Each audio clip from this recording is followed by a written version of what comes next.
We are now live and recording. Thank you. The Financial Administration and Audit Committee will now come to order. We are convened as of 5:31 p.m.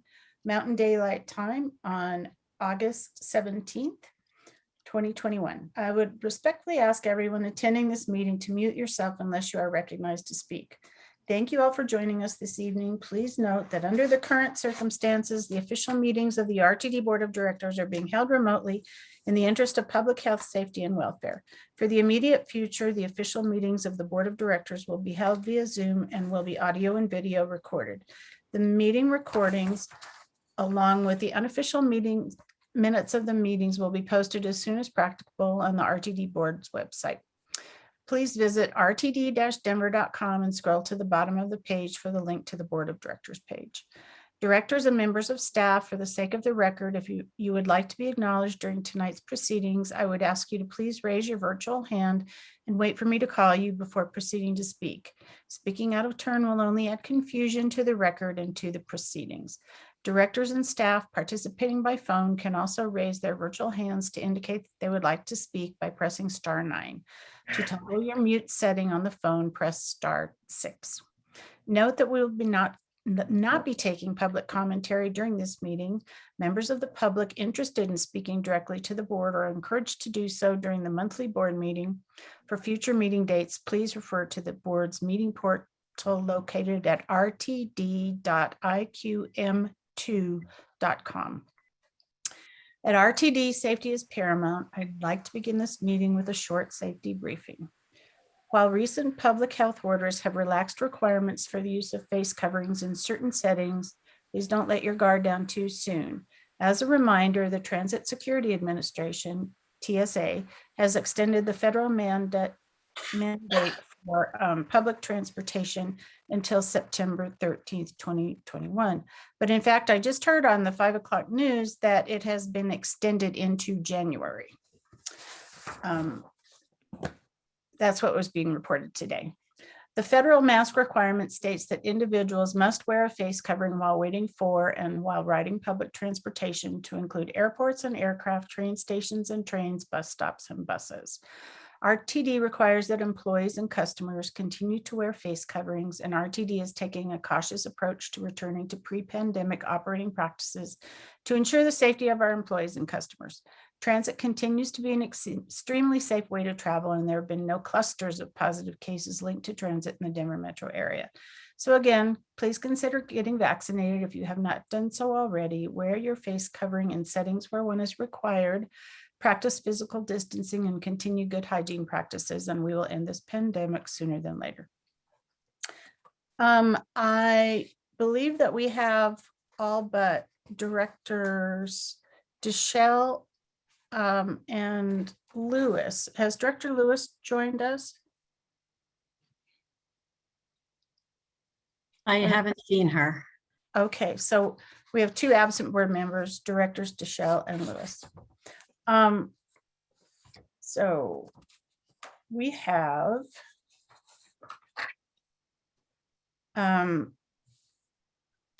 one recommended action on the agenda this evening. Our first recommended, or our only recommended action, is for the RTD Board of Directors to adopt resolution number blank series 2021, print the resolution and print to amend the 2016 and 2017 lease purchase agreements with JP Morgan Chase Bank to realize interest rate savings. Do I have a motion? So moved, Rivera Malpietti. Chair Rivera. Second, Bob Broom. Okay, second, Bob Broom. Okay, so we have Doug McLeod on staff and Brendan Morgan, Senior Manager of Debt Investments. Would you like to start your presentation? Yes, thank you, Madam Chair, and good evening to the board and to the public. This item is, as Chair Catlin explained, what we're trying to achieve with this is interest rate savings of approximately $4 million. A little bit of background on this particular debt issue. Initially, RTD had issued certificates of participation to purchase buses and rail cars. And then in the 2016-2017 timeframe, we refinanced those certificates of participation with a direct lease purchase financing agreement with JP Morgan to achieve interest savings at that point in time. Interest rates have since declined since those lease purchase agreements were entered, and there's the opportunity to save an additional $4 million on the remaining term of those agreements with JP Morgan. A lease purchase agreement is very similar to a certificate of participation in which the money that's borrowed is collateralized by the underlying assets. The great thing about this particular arrangement is we did a direct placement with favorable market rates with JP Morgan rather than going to the market and selling individual certificates of participation. So the cost to refinance this by amending those lease agreements with JP Morgan is less than $5,000 for the bond counsel work to draw up these documents that are attached in the package. So that's a quick summary. The numbers will probably change. I don't anticipate, Brendan doesn't anticipate the numbers to change much from the $4 million by the time these amendments are closed with JP Morgan in the September timeframe. And that concludes my remarks, Chair Catlin. Would be happy to take any questions. Thank you, Mr. McLeod. I see that Director Rosenthal has his hand raised. Yeah, just one question for Mr. McLeod. So what is the relationship with JP Morgan Chase? Does it go back a year, a number of years? Is it a new relationship? I'll ask Brendan to help me with this question, but generally speaking, what we have is we have a board approved investment underwriter pool, essentially. The board approves a handful of underwriters that we can do business with in our market placement. So we do have a pool that we choose from. We have a long-standing relationship with JP Morgan. And Brendan, I'll ask you to kind of describe that relationship, if you would, please. Go ahead, Brendan.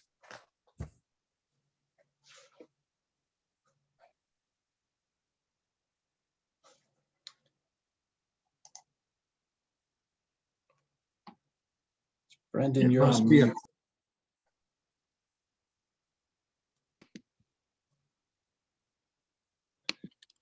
Yeah, he looks like he's muted. Oh, there he goes. Are you able to hear me now? Yes. Okay, great. Sorry about that. I had dialed in so I could use my phone, but apparently I'm muted there as well. That won't unmute. So hello, good evening. I'm Brendan Morgan, Senior Manager of Debt and Investments. As Doug mentioned, RTD does have a relationship with the investment bank branch of JP Morgan Chase Bank. And that relationship goes back at least a decade. We refresh that pool of underwriters that Doug mentioned every 5 years, and through a competitive procurement process. This particular transaction back in 2016 and again for the 2017 capital leases that we are amending or suggesting that we amend here.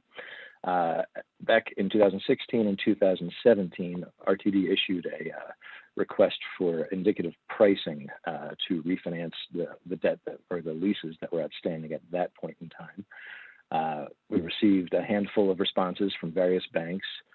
JP Morgan's equipment financing branch provided very competitive bids, but they also provided some terms that were very favorable in RTD's eyes. And one of those terms was the ability to prepay these leases early, which we would be taking advantage of that term here through being able to refinance, if you will, for lower interest rates at this point in time. So the equipment with JP Morgan Equipment Finance only goes back to 2016.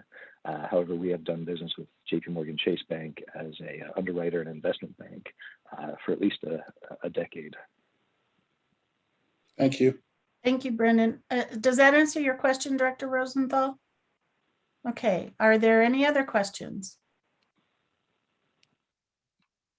So I think we're ready to vote. Are there, for simplicity, are there any no votes on this? Seeing none, the motion passes 13 to nothing unanimously with 2 directors absent, that being Director Deschelle and Director Lewis. We have one discussion item on the agenda tonight, and that is an update, just an update on the 2022 to 2027 midterm financial plan. And there's a discussion printout in your packet, but I will turn it over to Doug McLeod to give us an overview. And I believe you have a slide presentation, right, Doug? Yes, correct. Thank you, Madam Chair. Okay. Okay. So we wanted to take this opportunity to discuss with the board what the financial outlook is at this point in time. I believe the last time that we really kind of looked at this from a multi-year period was back in the April timeframe when we discussed some of the financial challenges that RTD was facing at that point in time. Since then, we've gotten a little bit better information. We've had a few more months of sales and use tax results come through. We've gotten the March sales and use tax forecast and additional information just about our expenditures as well. So we wanted to take this opportunity to update the board about how things are looking for now. Then going forward, this is what we intend to do, keeping the board informed through discussion items and approvals.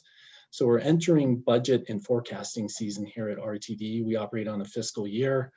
So leading up to the budget development for 2022, we plan to have this discussion, just showing the numbers at this point in time to the board and the public for 2022 through 2027, which is our midterm financial plan. So it's essentially a forecast for the next 6 years. Then again in September, we'll have additional information come through by that point in time, including the sales and use tax forecast. Hopefully we'll get that in time to include that in the September discussion with the board, but we'll also have another month of results that will help adjust those numbers. Then we will come back in October and ask for the board to approve the 2022 through 2027 midterm financial plan. That approval really is just approving a forecast. It really doesn't have any appropriation authority to it, so it's not appropriating any funds.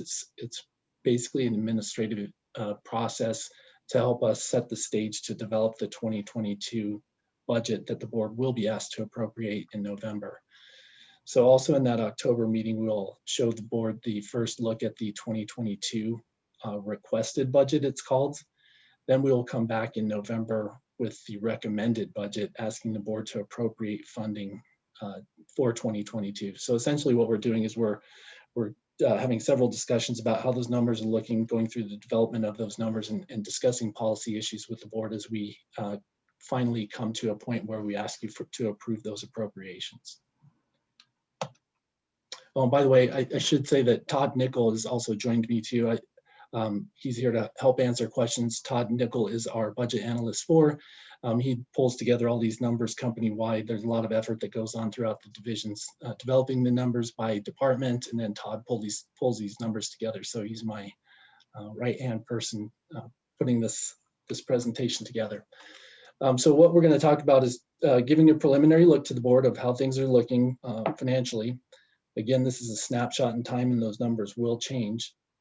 And there's really, what you'll see when we go through the numbers is there's really not a whole lot of wiggle room for new expenditures. So we have a lot of financial constraints that remain. And as we develop the midterm financial plan as well as the budget, we're relying to a great extent on the board guidance in terms of how new funding would be applied. Primarily funding for new items would be applied for safety as well as compliance items and restoring service. So those are the key issues that we're looking at for additional funding and how to apply those funds, but we'll go through that discussion with the board, about how that looks as we continue to bring numbers to you. So in these numbers that I'll show you on the next slide, some of the assumptions that we're using at this point in time is that we're assuming a moderate recovery in fare revenue. I think that's one of the biggest uncertainties that we have out there is what the future ridership and revenue levels will look like. So we're making certain assumptions and those numbers will change as we get to October and come up with a recommended MTFP to approve. We're also assuming there's no additional COVID relief grant funding other than those 3 apportionments that have already been executed and awarded to RTD. We're also assuming that our operating expenses will phase back up to the 85% service level, 85% of pre-COVID levels. And then our capital asset funding is we really only have funding at this point to fund current assets that we have, maintaining a state of good repair and replacing those assets that need replacement. And even there, we don't have enough money to do everything that needs to be done. So I won't go through all these numbers since they're in your packet, but I just wanted to point out a few highlights. What this shows is the amended budget in the first column of numbers, then the 6-year midterm financial plan, which is the forecast building off that 2021 amended budget. So in the orange highlights there, that's where we've made the assumption about fares, that next year they will return to approximately a 50% increase of current levels. We don't really have a good basis for that number. It's really just a placeholder at this point in time until we get a little bit more certainty on the future. As people return to work, schools are back in session, as we add service back, we'll get a better picture of what that might look like. Sales and use taxes will get updated as well on line 2. The line numbers are over there on the left in blue. We should get the sales and use tax forecast in September from CU Leads and present that to the board in October. Grant revenue and other income. Grant revenue is really our preventive maintenance grants that we receive on a recurring basis. Those are 5307 funds as well as the COVID funds. However, in that line item, we just have the recurring grants in line item 3. We've also added in investment income. So essentially what we did is we did a subtotal on line 4 showing what the revenue looks like without the COVID grants. And what you can see in years 2021 through 2023, the projections were that our revenue had fallen down pretty low. We'd been north of $1 billion in revenue pre-COVID. So fortunately, we got the COVID relief grants. We did draw all of the relief grants for the CARES funding in 2020, which is not shown here. But then we showed the remaining COVID relief grants to draw with CRISA and ARPA in row 5. And we've just kind of guesstimated at the years that we will pull that funding down. So that's not super important at this point in time, but it does represent the remaining funds that we pull down in each one of those fiscal years. So as you can see on row 6, total revenue of just over $1 billion in each year. Directly below that, starting in line 7, is our expenditures. You can see our 2021 operating expenditures excluding depreciation. We're excluding depreciation for this presentation because we're just looking at it on cash basis. Depreciation is really just an accounting entry to recognize the expense of our capital expenditures. So below line 7, you can see our operating expenses are trending in the high $600 million range up into the 700s and 800s as we go through time. Initially, those are intended to represent the costs of providing 85% service levels as we get out into late 2022, 2023 timeframes, and those numbers will change too as well as we get additional information. I think a big line item to point out here is line item 8, debt service. That's a huge burden, as everybody is aware. High to mid $200 million per year spent servicing our debt for both interest and principal payments each year. So that's a big challenge that we have, and that's one of the first things that we have to pay with our sales and use taxes. So going down to line 10, our net cash flow, considering all those items before we talk about capital expenditures, you can see that the black numbers are positives. The red numbers are where we go negative, where we have more expenditures than funding. Then in row 11, we show what our needs are for state of good repair and capital expenditures. Again, these are all just maintaining what we have. There's virtually no new capital expenditures in there for new projects or new assets. So that total line item is $478 million. And we have in the line above it, $352 million of available funding based on this current projection. So we're coming up short of what all of our capital needs are at this point in time. However, we're in a little bit better shape because of some of the COVID funding than we were back in November, the last time we did the midterm financial plan.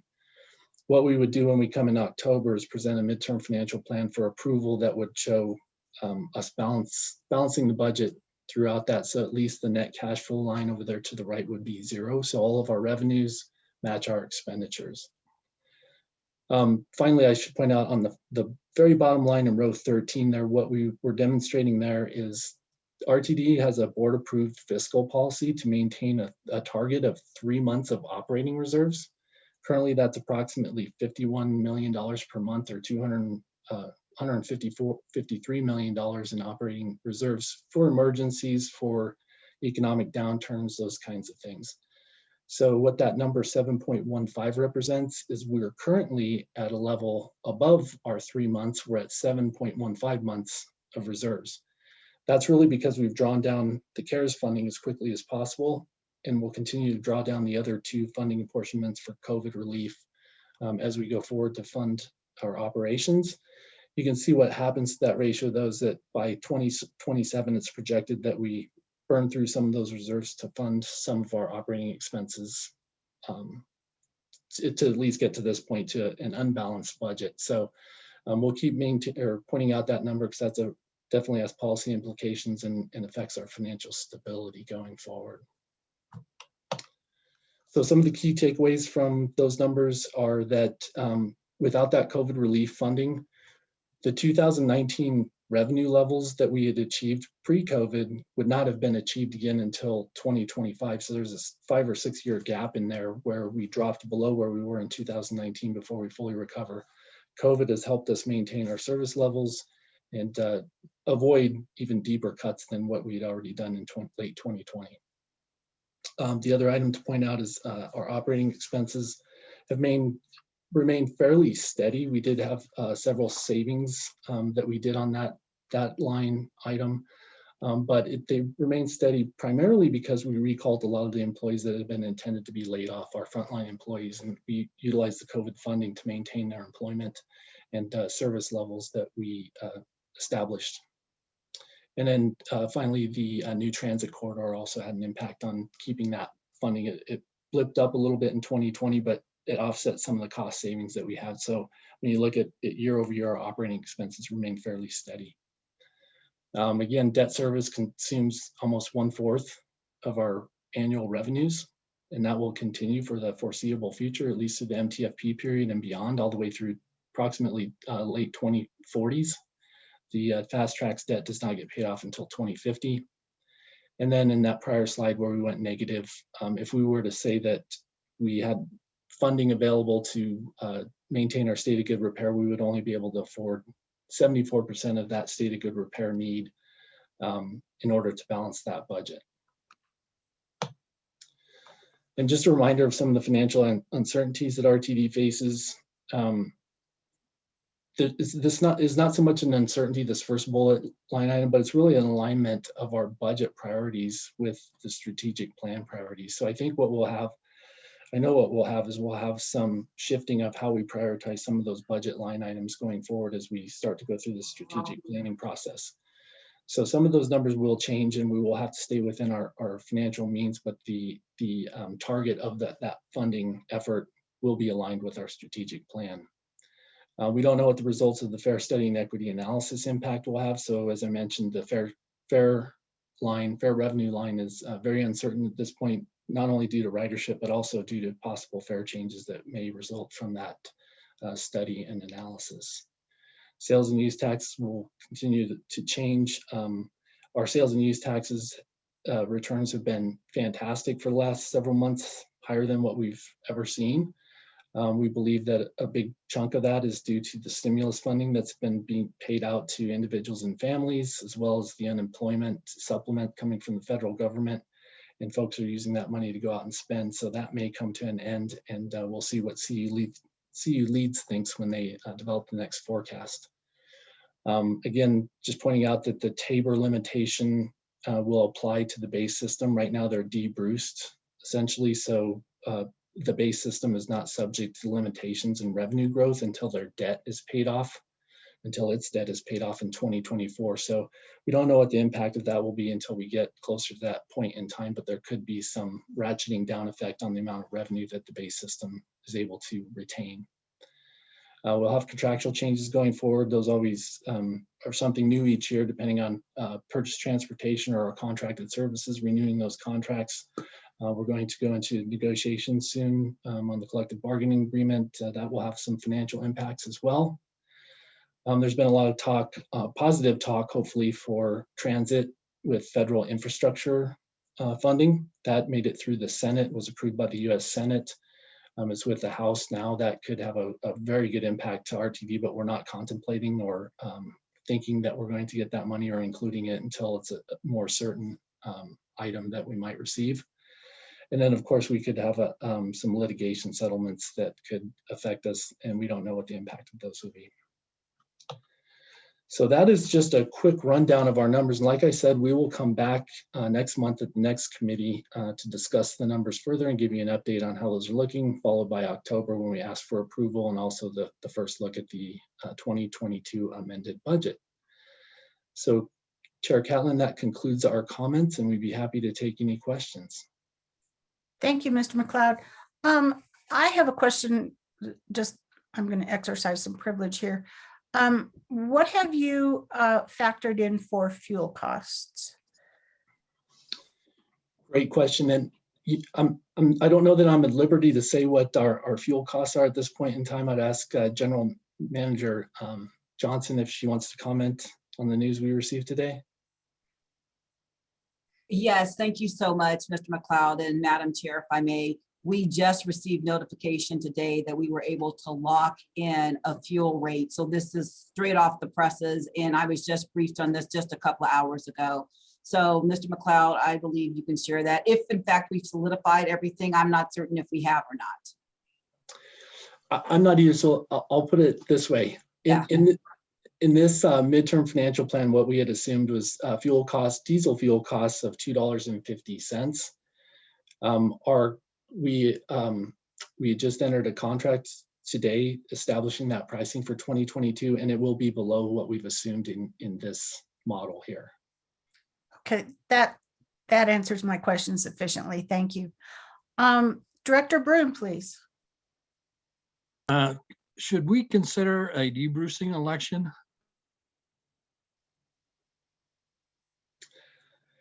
Well, Mr. McLeod. Thank you, Chair.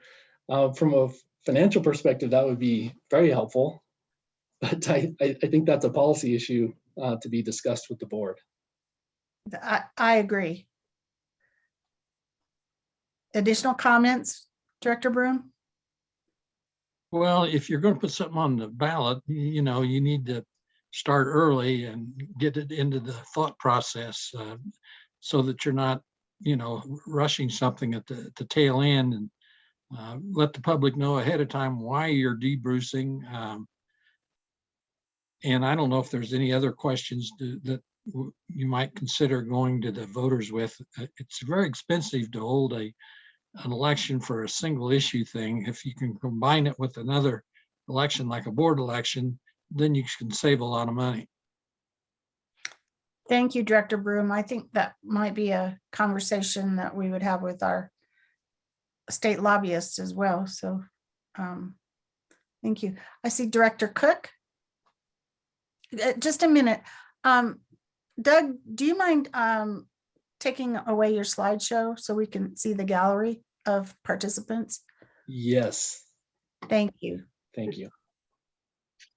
Okay, Director Cook. Yeah, thank you very much. I had two questions and a quick request, if I may. I recall that the debrucing is necessary because the T-Rex bonds, or that big chunk of bonds, pay off in the next couple of years. But I don't see a drop off in our debt service at that point. And I was thinking the prior midterm financial plans showed that. Well, can you explain there? Yeah, great. Oh, thank you. Thank you, Chair. Yeah, it's a great question. So what we will do when we bring the future versions of the midterm financial plans, we will have base separated out from fast tracks. What we showed you was a consolidated basis for RTD. And so the way we structured the debt payments on fast tracks when that debt was issued was to keep our principal payments low until the base system debt was paid off in 2024. Effectively, when you add the two together, we increase the principal payments on fast tracks beginning in 2025. So the savings that we generate from not paying debt on the base system is replaced by the additional principal payments on fast tracks. Essentially, what we did is we tried to smooth the overall debt by year for cash flow purposes. So when base drops off, fast tracks increases. Okay, thanks. And kind of along those same lines, base versus fast tracks. In some of the early statements this year, we had not shown as allocated any of the COVID relief funds to the fast tracks account to the extent they're used to support fast tracks operations. Are we doing that now? Will that be shown in the next set of statements? Yes, thank you for pointing that out, and we can sure do that. We will break those out. Essentially, when we draw that funding from, say, the CRISA funding, for instance, and same with CARES, we had drawn the funding based on operations costs. So it really consisted of salaries and wages and benefits, and also our contracted services, purchase, transportation were the primary categories that we drew from. So the fast tracks impact to that is primarily from the allocation of costs that we do for salaries over to fast tracks, as well as the purchase transportation, mainly for the Eagle project. So yes, we will start breaking that out to demonstrate how that's being spread between the two entities. Okay, and then my request, if you have it handy, I suppose you do, could you get us the last midterm, the 2+4 midterm financial plan that we approved so we could kind of compare? It'll be interesting to see the effect of the COVID funds, plus the reduction in service, plus the ramping up the state of good repair, et cetera. Thank you. Thanks so much. Thank you. Thank you, Director Cook. Director Davidson. Yeah, thanks, Chair. And thanks, Mr. McLeod. Appreciate it. I had the benefit of seeing this, I know, with you, but I think you had added the 74%. Do I understand correctly that our state of good repair, which we've pushed off, up to this point here, is a pretty middle of the road plan, and the asset plan and the state of good repair intersect here at we're 74% funded without drawing from reserves? That's the correct takeaway there? Correct. Yes. And what I would add to that is the state of good repair needs do change fairly often, and they will change certainly as we embark on our strategic planning process and prioritize the budget funding. So there are many projects in there, and I would say the backlogged state of good repair costs, the majority or the largest single item in there is replacing our bus fleet, the portion that has not been replaced so far, and I believe it's about 1/2 of the 200 million, excuse me, 1/3 of the 200 million in backlog state of good repair costs is bus replacement. So in that instance, we have a lot of old buses, but as we develop our path forward and where we're going to focus those funds, we'll also have to take into consideration how many buses do we need, what kinds of buses, et cetera. So that those numbers will change, but yeah, essentially right now, the way it looks is we can only afford 74% of those state of good repair items. Okay, thanks. Yeah, that's troubling for sure. But given the, this question may go beyond here, and I know we started talking about this a little bit, but given some of the federal priorities around energy and certainly around infrastructure, are there opportunities, given that such a substantial portion is bus replacement, for us to align our goals, whether they're environmental, whether they're infrastructure related, to offset some of this with additional funding opportunities at the federal government that we're not yet factoring into the midterm financial plan? Absolutely, yes. If those opportunities present themselves, we would definitely take advantage of those. As we present the midterm financial plan, we don't assume items that aren't fairly certain. So for instance, in that spreadsheet, what we've included in 2021 was the federal capital grants that we know about, but beyond that, in other years, we haven't included any additional federal funding for capital needs.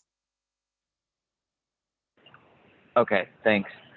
And then switching gears a little bit, just on that debt service. So thanks to Director Cook for asking about it, but would you mind just reminding me again? So altogether, fast tracks and base, at what point past 2027 does that start to roll off and become a lower portion of the budget? If I recall correctly, it does grow for some time, getting close to 30%, if not over, but it does drop off. Do you recall when that drop off is?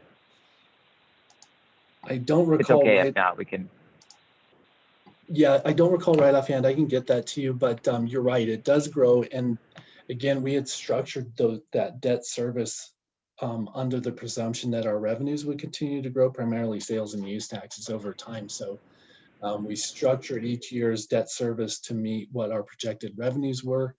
So as that debt service grows, hopefully our revenues will grow with it and maintain, somewhere in that 25 to 30% commitment range.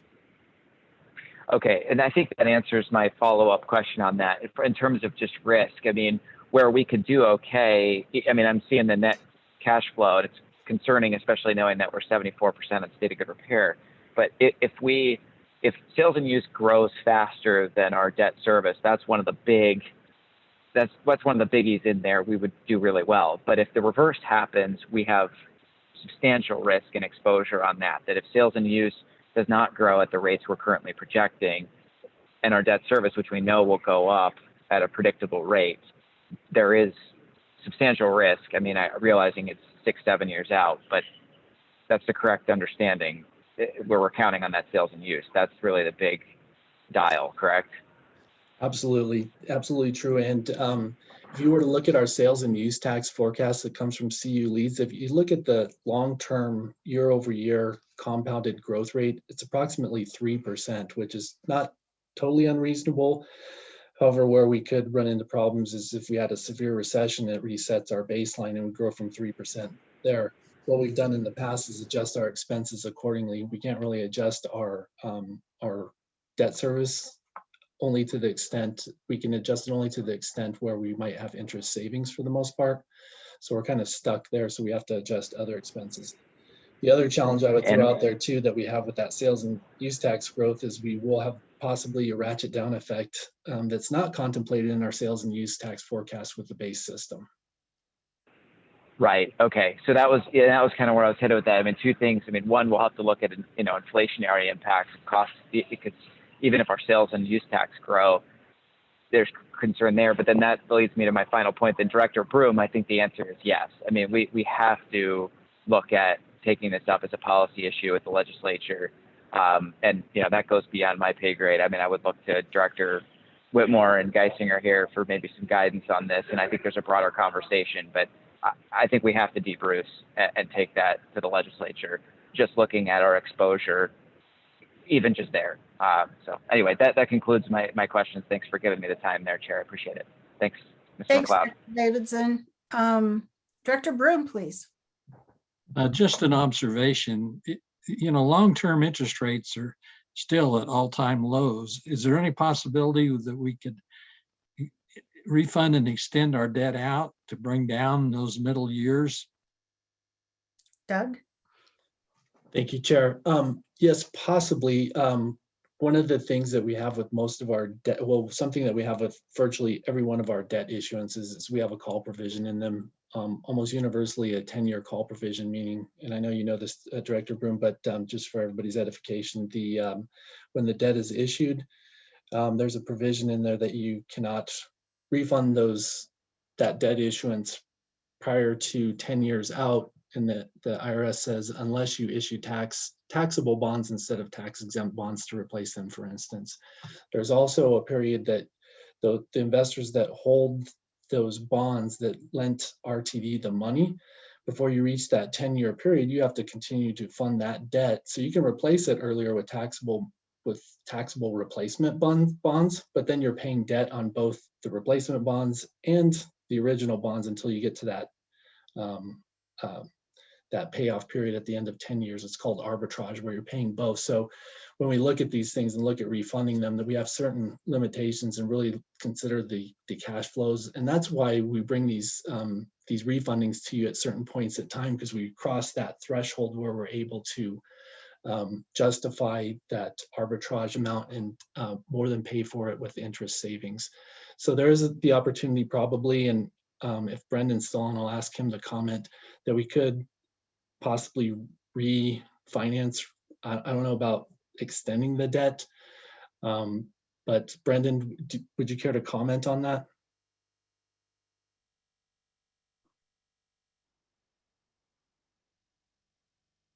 Brendan, are you? Looks like you went off mute, Brendan, but we can't hear you.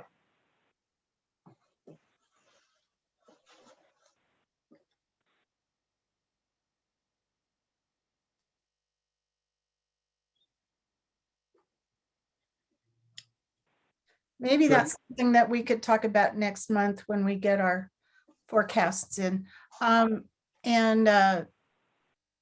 I wanted to remind everybody that the board was a little bit nervous last time about approving a 6-year mid-year financial plan, and so we approved 2 years. It's my hope that things will be a little bit more stable for the coming forecast, and that we can do a little bit more planning and approve a 6-year plan rather than a 2-year plan, but we'll kind of wait and see. Director Broom, did you get your questions answered? I think so. As long as these things are being looked at, the 4 million in savings that we're talking about this evening can also be used to extend that out. But that, since this was a private placement, it'd have to be something that would be acceptable with the other party. True. Do any other directors have comments on the midterm financial plan? I don't see any hands raised. Thank you, Doug. We really appreciate it. Thank you. Moving on to other matters. Are there any other matters to come before this committee?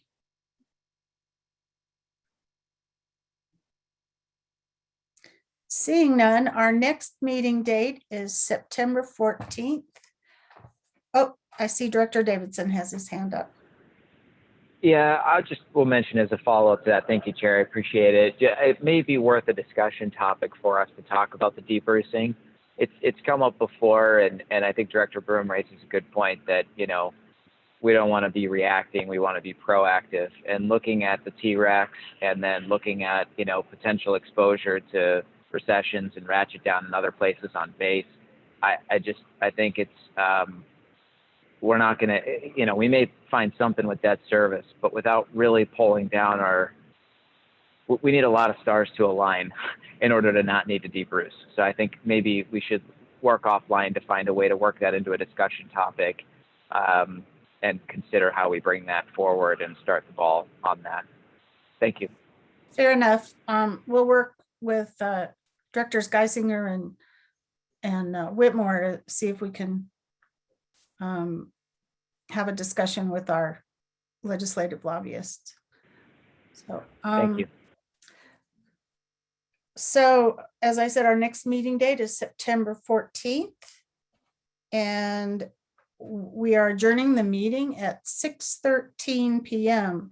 Director Williams, do you want to take a 5-minute break before starting your committee? I think it's always good. Just give Okay. everybody a breather, get up and move around, and we will come back at 6:18 by my clock. Sounds good. Thank you all. you.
Okay, everybody, heads up, 1 minute warning.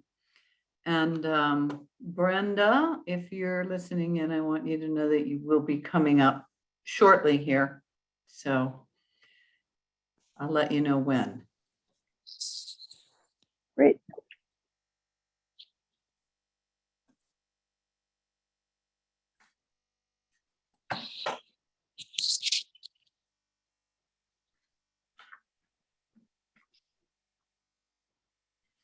Okay.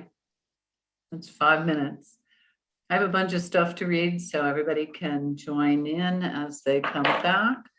The Operations and Customer Service Committee meeting is now called to order at 6:19. I would respectfully ask that everyone attending mute yourself unless you are recognized to speak.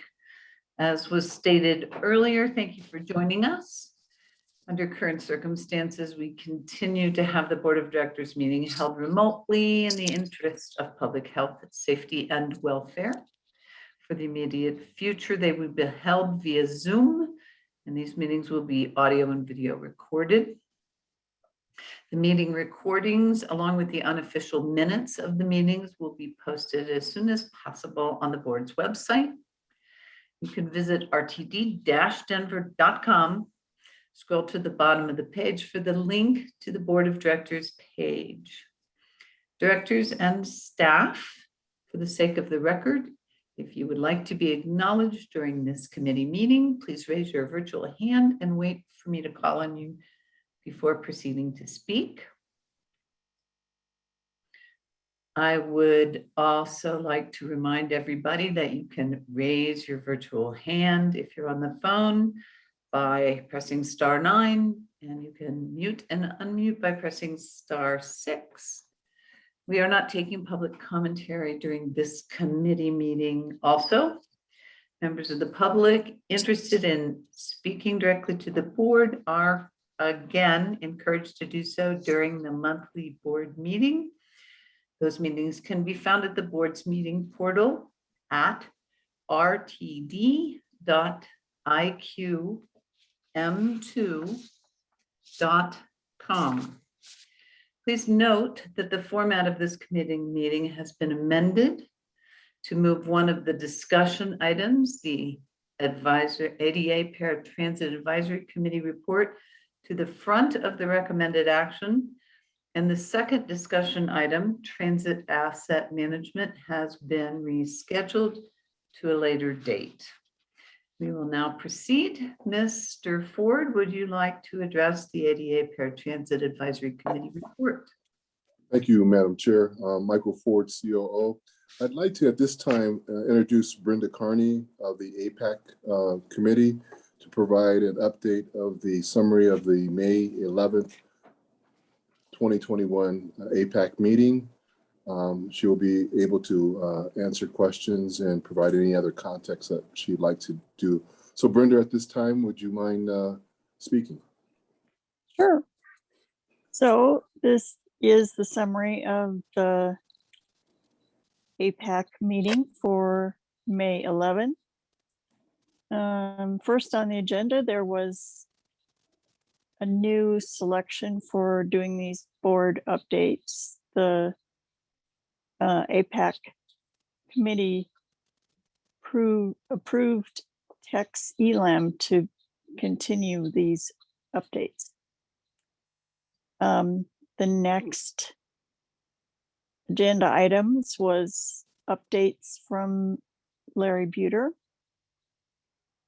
First was a COVID update.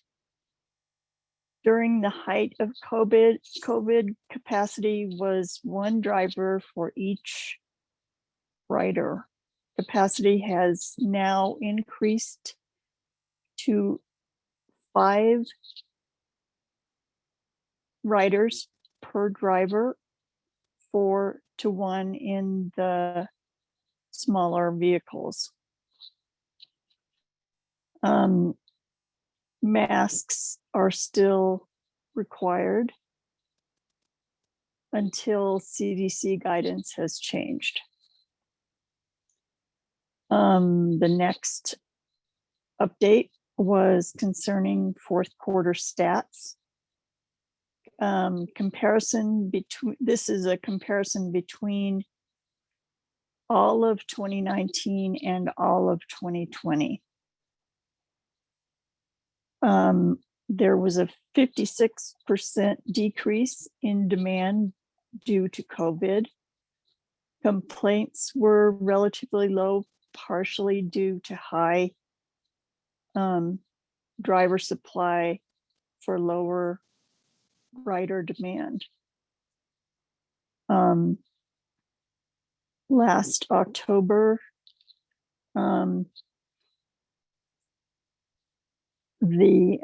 there was a pilot initiated for Uber on demand service. This was phase 1 for those who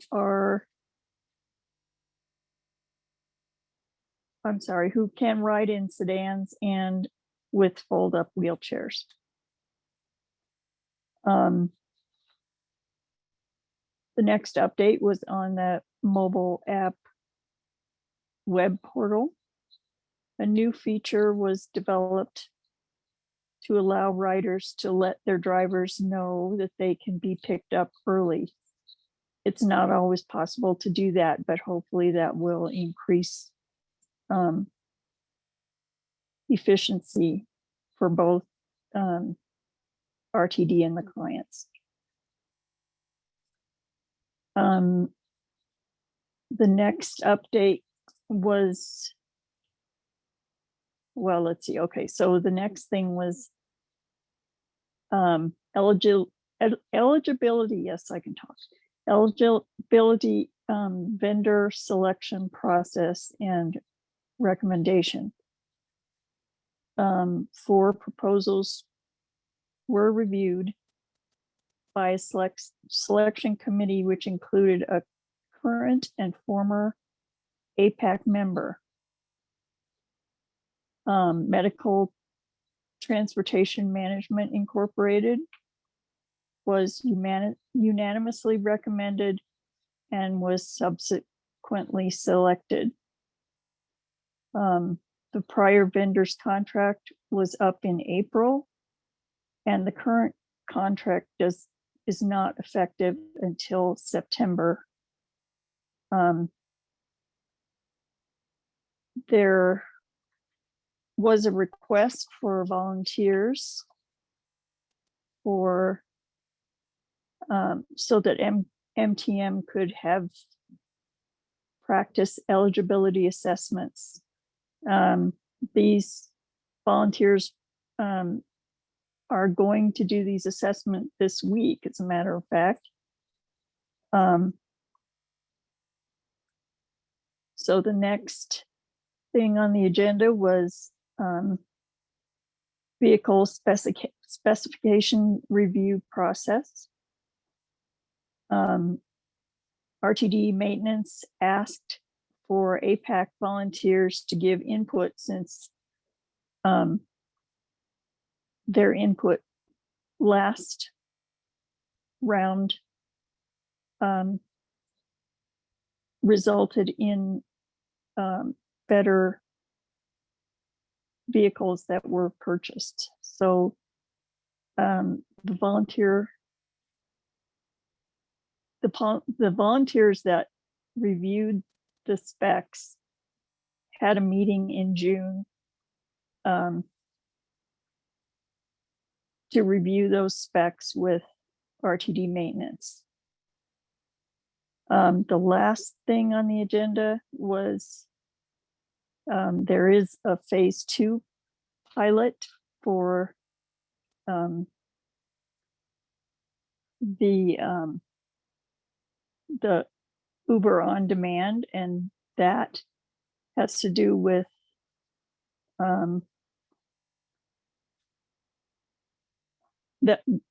the riders that are involved are hang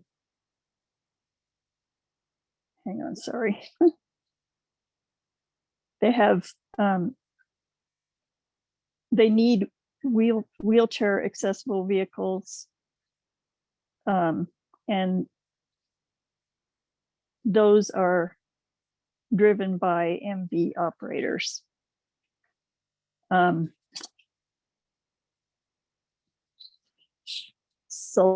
Suggestions were solicited, and if the committee has any suggestions, those will be submitted to marketing, and that's the review.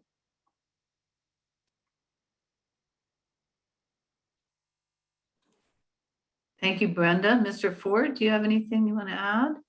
No, just want to thank Brenda for her report, and no, I do not. Thank you. My pleasure.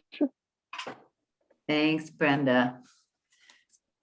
Okay, so that was one of our discussion items. As I said earlier, the other discussion item has been rescheduled for a later date. So we will now proceed to the recommended action portion of our committee meeting tonight.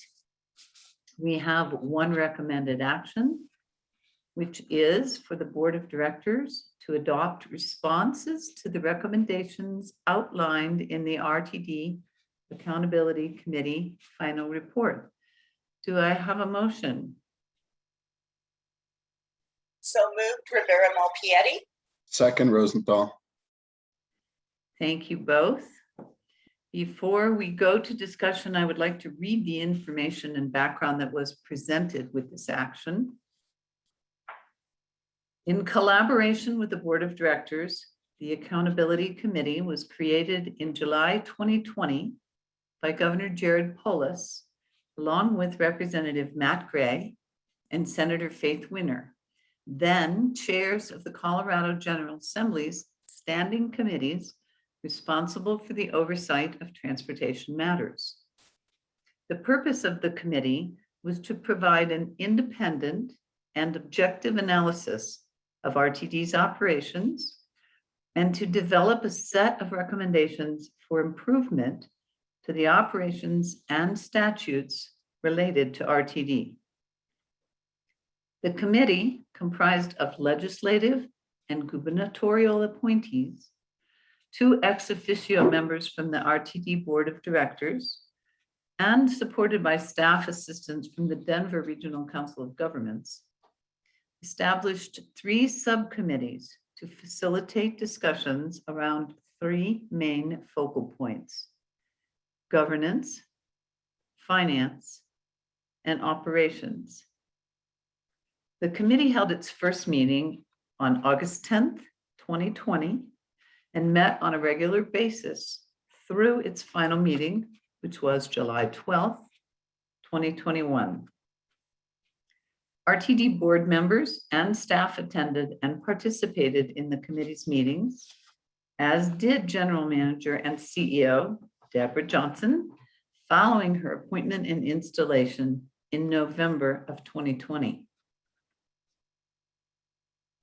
RTD received the committee's final report on July 20th, 2021, establishing September 3rd, 2021 as the date by which RTD must respond to the recommendations contained in the report. The committee's recommendations were divided into 9 general subject matter areas, with related individual recommendations grouped within the following headings: spend federal COVID-19 relief funds to rebuild ridership and improve operations, improve operator retention, develop sub-regional service councils, explore board structure modifications subject to additional study and input, explore fast tracks options, improve reporting metrics and transparency, improved fixed route and paratransit service provision, leverage partnerships for resources and services. Well, where did I go? Am I still on my list? I am. Simplify fares and pass programs. RTD has addressed each of the recommendations in the response, noting whether the agency agrees, partially agrees, or disagrees with each of the 43 individual recommendations posed by the committee. While the implementation of the committee's recommendations will create budgetary impacts, there is no direct fiscal impact associated with the adoption of this recommended action. That concludes the background of the recommended action. I'd now like to ask our CEO and General Manager, Deborah Johnson, to speak to this matter. Please note that following her input, I will call on each director. Ms. Johnson? Thank you very much, Chair, and good evening, all. If I can ask board staff to pull up the presentation, I would greatly appreciate it.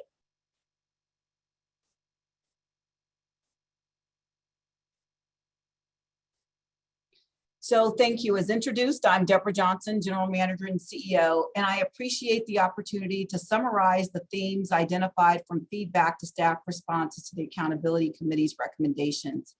Before I delve into the matter at hand this evening, I want to extend my hearty thanks to the Accountability Committee for its efforts and thought that went toward crafting the recommendations over the last year, and for its commitment to optimizing the agency to be the best in class.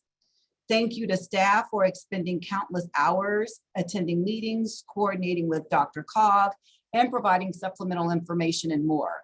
Last but certainly not least, I want to thank you, the board, for your guidance and perspective during this process, and a special thanks to First Vice Chair Geisinger and Director Whitmore for serving as the ex officio members to the Accountability Committee.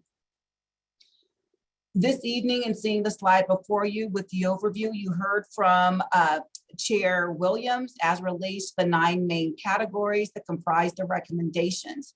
So the purpose of the effort among staff was to gather feedback from board members individually and to share that feedback with other members for sake of transparency, to consolidate and align members' comments into themes, and to facilitate discussion of possible amendments to the response document based upon the themes identified. Before we proceed, it is important to note that staff either agreed or partially agreed with almost every recommendation made by the Accountability Committee.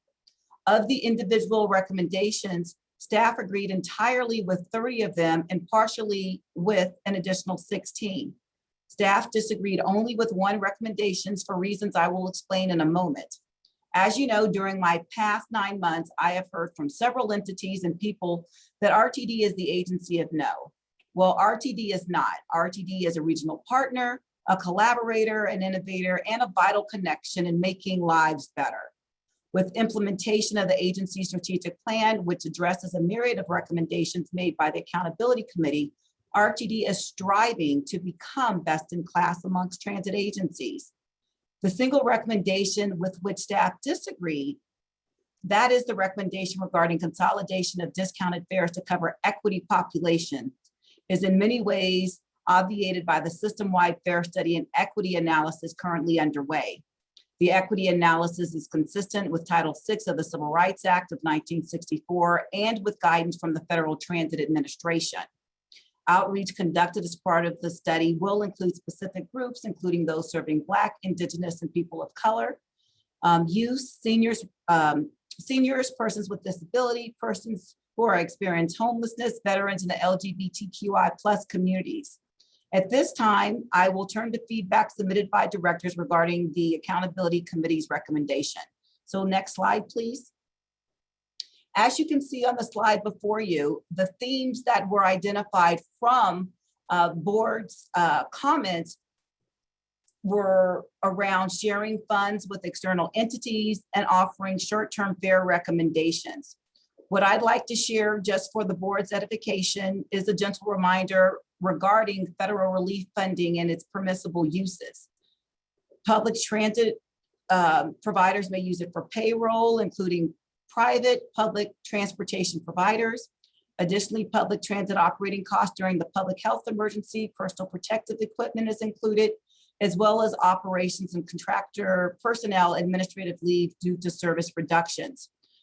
For point of clarity, I want to say that we have publicly committed, and when I say we collectively as staff, and we have shared this with the board and with the accountability committee, that $14 million has been committed to the accountability recommendations, along with the 2 peer reviews performed by the American Public Transportation Association, as well as recommendations from the Office of the State Auditor.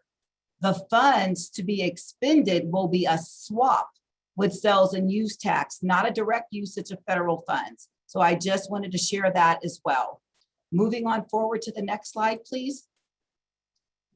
As related to the state performance audit, the one thing that we got from comments received by you as the board was to clarify the supervisor one-on-one and manager training skill set. So in reference to that comment, that's easily doable in the sense that we as staff will qualify what that means. And some of those elements include developing and enhancing supervisorial and frontline employees training programs for teamwork improvement, as we talk about employee recognition, implementing a top operator program, and developing appraisal and feedback programs, and also instituting formal exit interview and tracking processes. And then, of course, working condition enhancements and things of the like, we will include that in the responses. Next slide, please. So as it relates to the governance, executive leadership, and the service councils, what we did glean from the responses from the board that there did not appear to be a consensus relative to travel sheds or county boundary concepts. One thing for certain I will share is that staff supports the travel shed modeling, recognizing further that as it relates to the accountability committee's recommendation that regional stakeholder working group will be established to evaluate best suited service council models. Going on to the next slide, please. So as it relates to the RTD board structure, the common theme was that the board is directly elected by a constituency, and if there should be changes made, to the board structure, that the voice of the voter should guide that. So as we stated, I don't believe there were any other elements around that aside from what is established on the slide before you.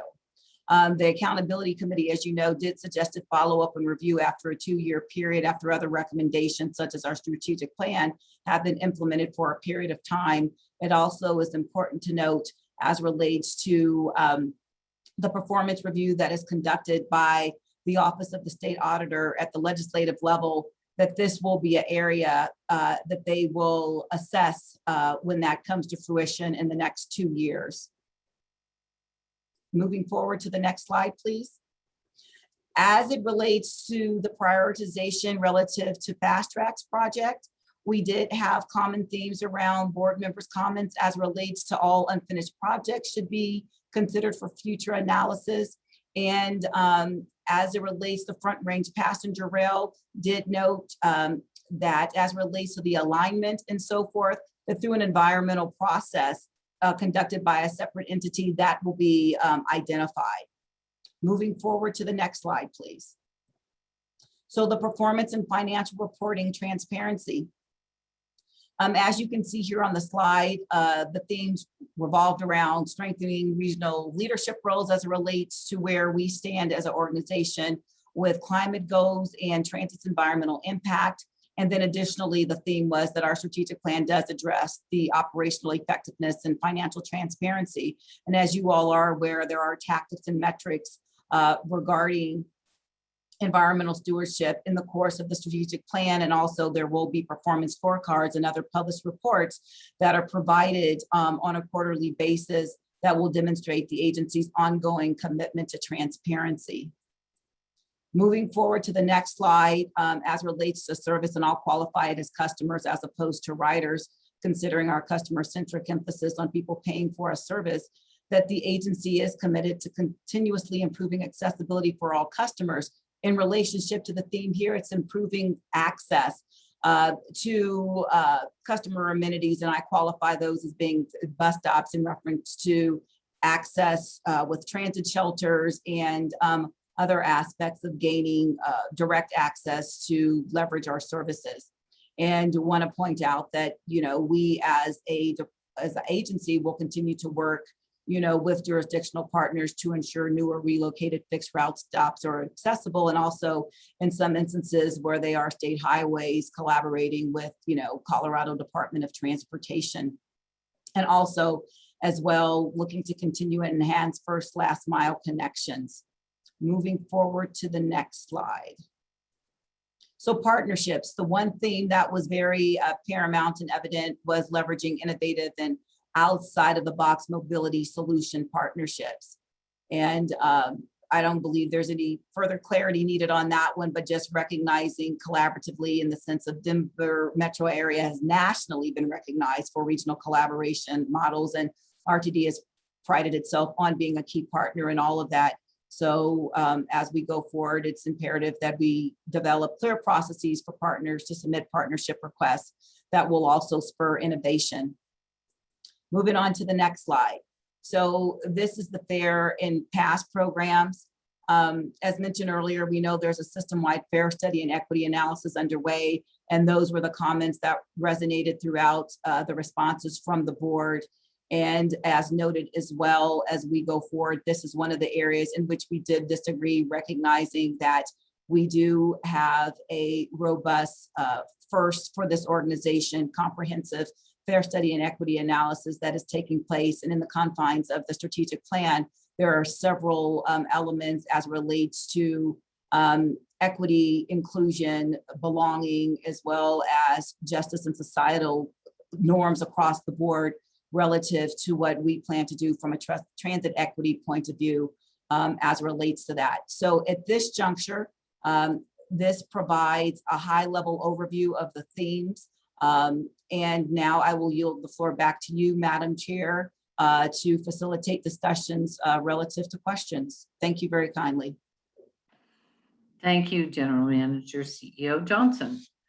We are now going to go around the room, as it were, for Can I ask a input. quick clarifying question before we go into the discussion round, Madam Chair? Of Deborah. Okay.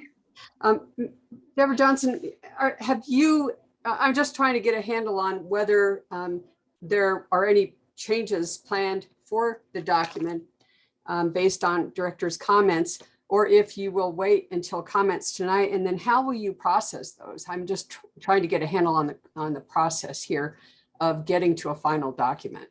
Madam Chair, if I may. You may. Thank you very much, ma'am. As I stated, the intent here was to ensure that there was transparency in the process.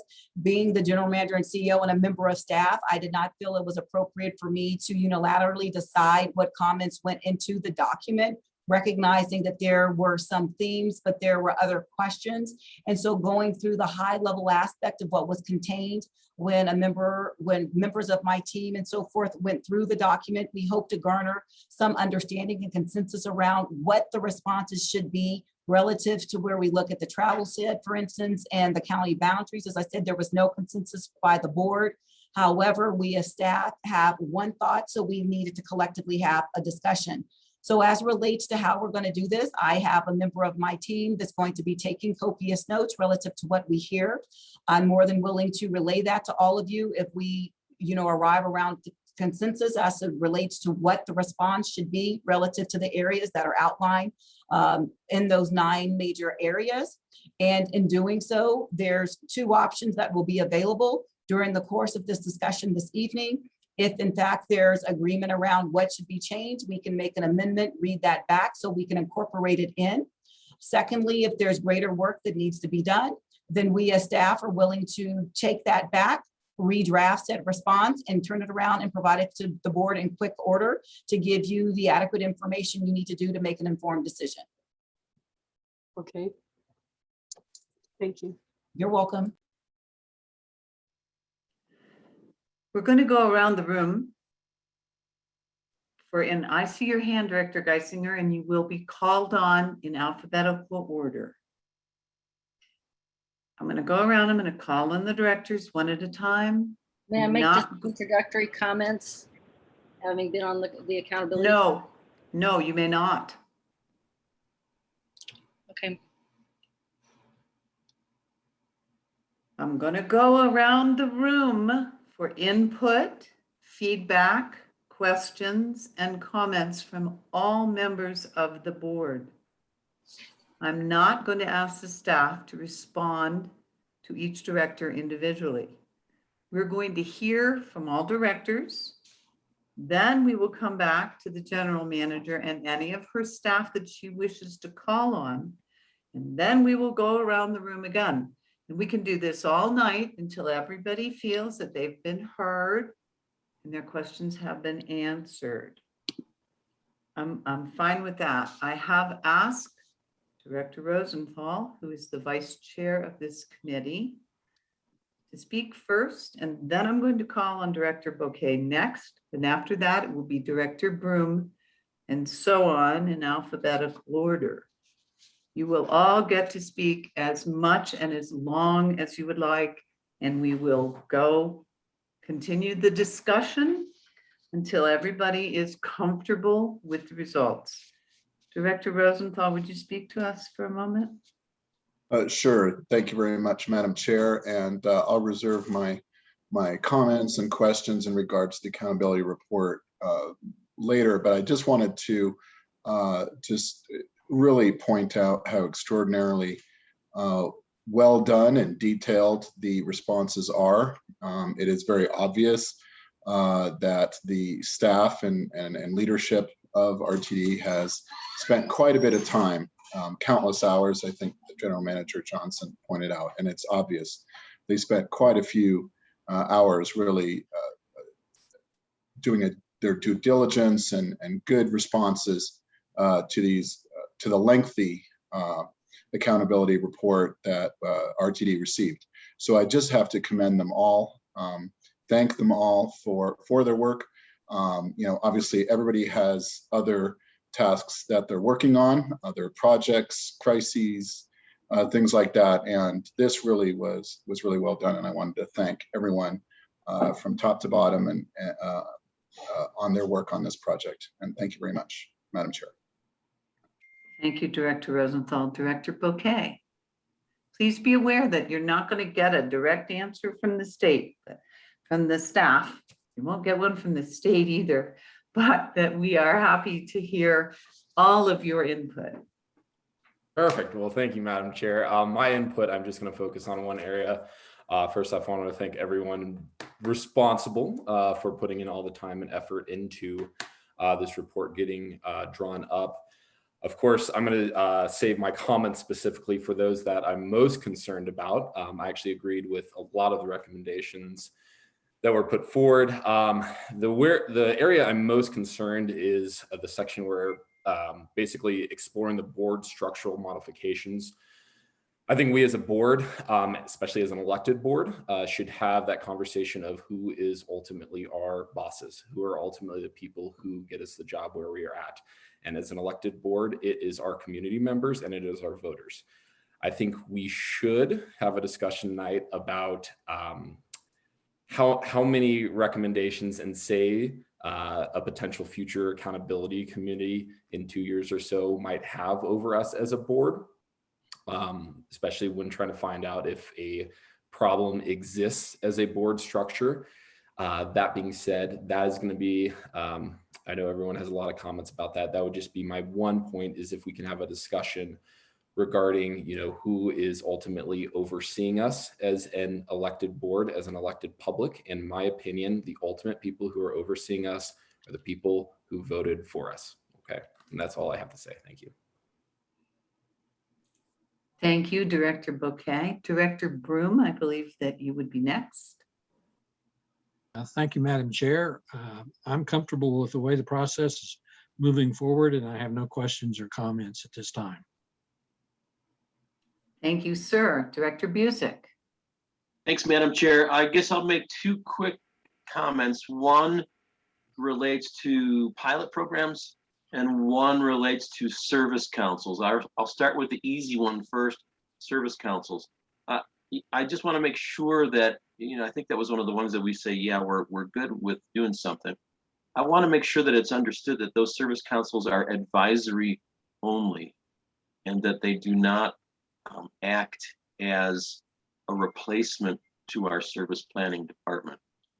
So I think that needs to be made made clear. I think it's fairly clear in there, but I think there are other advisory entities around the state that somehow think they have more power than they should, and are upset when their advice isn't always taken. Anyway, the second thing has to do with pilot programs, and we usually, at least I look at them in two categories: either fare-based pilot program, non-fare-based.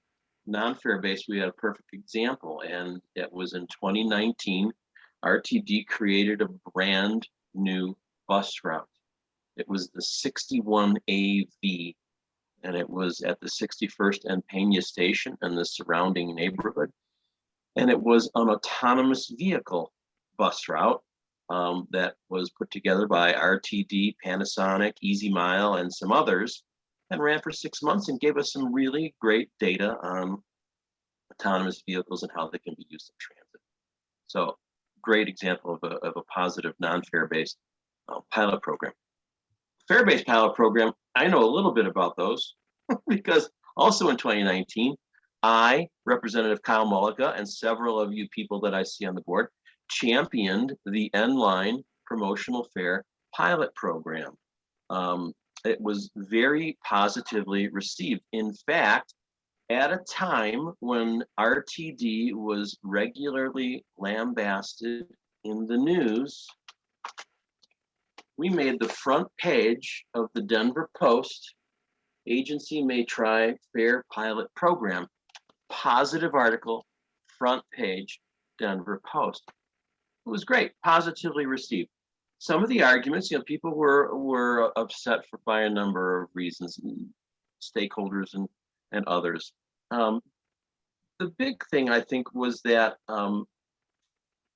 people said, well, at some point in 6 months, that's got to end. Pilot programs related to fare, FTA says you got a 6-month window and then it's done. And the concern was that people are going to be angry, upset, and all that, and then ridership will drop and not increase, and people will be again upset with RTD.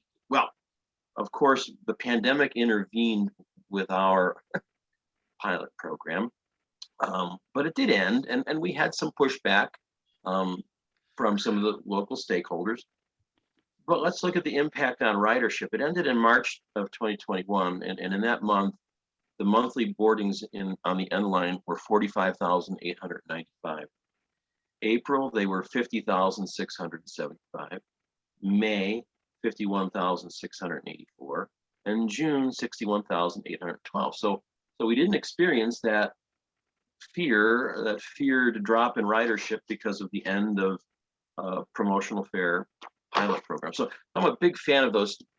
Long story short, if there's any way we can add some language, even equivocal language that says that we will consider some fare pilot programs to attract and increase ridership, and then actually talk about it and consider them, I would appreciate that. That's all I have. Thank you, Madam Chair. Thank you, Director Busick. Director Cook, do you have more that you want to add now? Yeah, that prior was a question really to kind of figure out how to frame things here. So first of all, on service councils, this is a top priority for Arvada, a big part of District L, and I understand it's supported by many of the Adams County folks as well. So that's a big deal for me. And I'm hoping that to the extent it's got a lot of added information about our laudable expanded listening sessions, that we can pare that down, and then also include less of the argument that we currently have on the travel shed versus geography, and do as GM CEO Johnson said, and include that as one of the charges of the stakeholder work group. So I just wanted to affirm that. I think that's really good. I agree with Director Busick in terms of the pilot programs. And by the way, Director Catlin didn't go, so you got to remember to go back to her. Yeah. But anyway, in terms of the pilot programs, I like that broader look at what we might do. And I noticed that among the responses of board members, the innovation grant elicited a pretty strong response among people who aren't among those who normally champion this idea. So that was under the theme partnerships, leverage innovative outside the box mobility solutions partnerships. And the particular wording talked about bold ideas to drive bold ideas to increase ridership. And that captures for me a lot of what the report urges in separate sections. So if there's agreement around that broadened a bit, that partnership idea to provide bold ideas to increase ridership and to add service to the communities, et cetera, I would put an asterisk on that, especially if it looks like it can garner a number of board members' vote. And let's see, the bus stops, I didn't comment on that. I agree with it. And I'm glad that Director or CEO GM Johnson is going to work on that, even if we can just be a convener on improving those bus stops. I think it's important for us to start taking ownership on those. That's all I have right now. Thank you very much. Oh, one last thing. I would add, and I think other directors in their comments will highlight this, but I agree with the idea of talking about our impact, not just in terms of electrification on the environment, but what we do and aiming toward reducing greenhouse gas emissions via ridership. So I agree with the comments that some folks had on there. Thank you very much, Madam Chair. Thank you, Director Cook. Director Catlin, I so apologize. I would very much like to have you speak now. Thank you, Chair Williams. I first wanted to thank the Accountability Committee for all of their hard work. I know that it took a lot of time from their otherwise busy schedules, and they really put a lot of effort into their recommendations. I also wanted to commend the RTD staff for their very thoughtful analysis of the recommendations and their mindset of not being the agency of no. So well done. I thought most of the recommendations were doable. I agree with, although I think that RTD is already doing many of the recommendations. I think we have made great strides in making changes, and we're already accomplishing a lot of it. So some of these may not be as heavy a lift as one might think if we were starting from scratch. The areas that I remained concerned about, and I articulated them in my comments, were that we need to look at the broader Fast Tracks program, not just the Northwest Rail, not just the unfinished corridors, but the remainder of the Fast Tracks plan, which included enhanced bus service. And I do think that we need to make sure that we communicate to the stakeholders that that's important for our customers and our riders. So, and the rest of my comments can be viewed in the board document that we published. So again, thank you to both staff and the committee for all their hard work. And I don't see a problem moving forward. Thank you. Thank you, Director Catlin. And I would like to point out, for the benefit of those who have joined us this evening, that as Director Catlin states, the comments that were made by all of the directors are attached to the packet for this committee meeting. Okay, let me see if I can get my alphabetical sense back in order. It looks to me like Director Davidson would be next. Thank you, Madam Chair. I'll echo the sentiments of everybody here. Thank you to the Accountability Committee. It was a lot of work, a lot of time. Appreciate that. And likewise, staff. I thought it was a very well thought out document. I appreciate sending that to us well in advance and giving us the chance to comment. It's very helpful to have some time to digest it, particularly something that's deep. So thank you for thinking it all through. I think I'll keep it brief. I generally very much agree with some of the prior directors here. It seems to me that a lot of the Accountability Committee recommendations, I don't mean to crudely summarize them, but come from a place of experiencing a history with RTD as being the agency of no.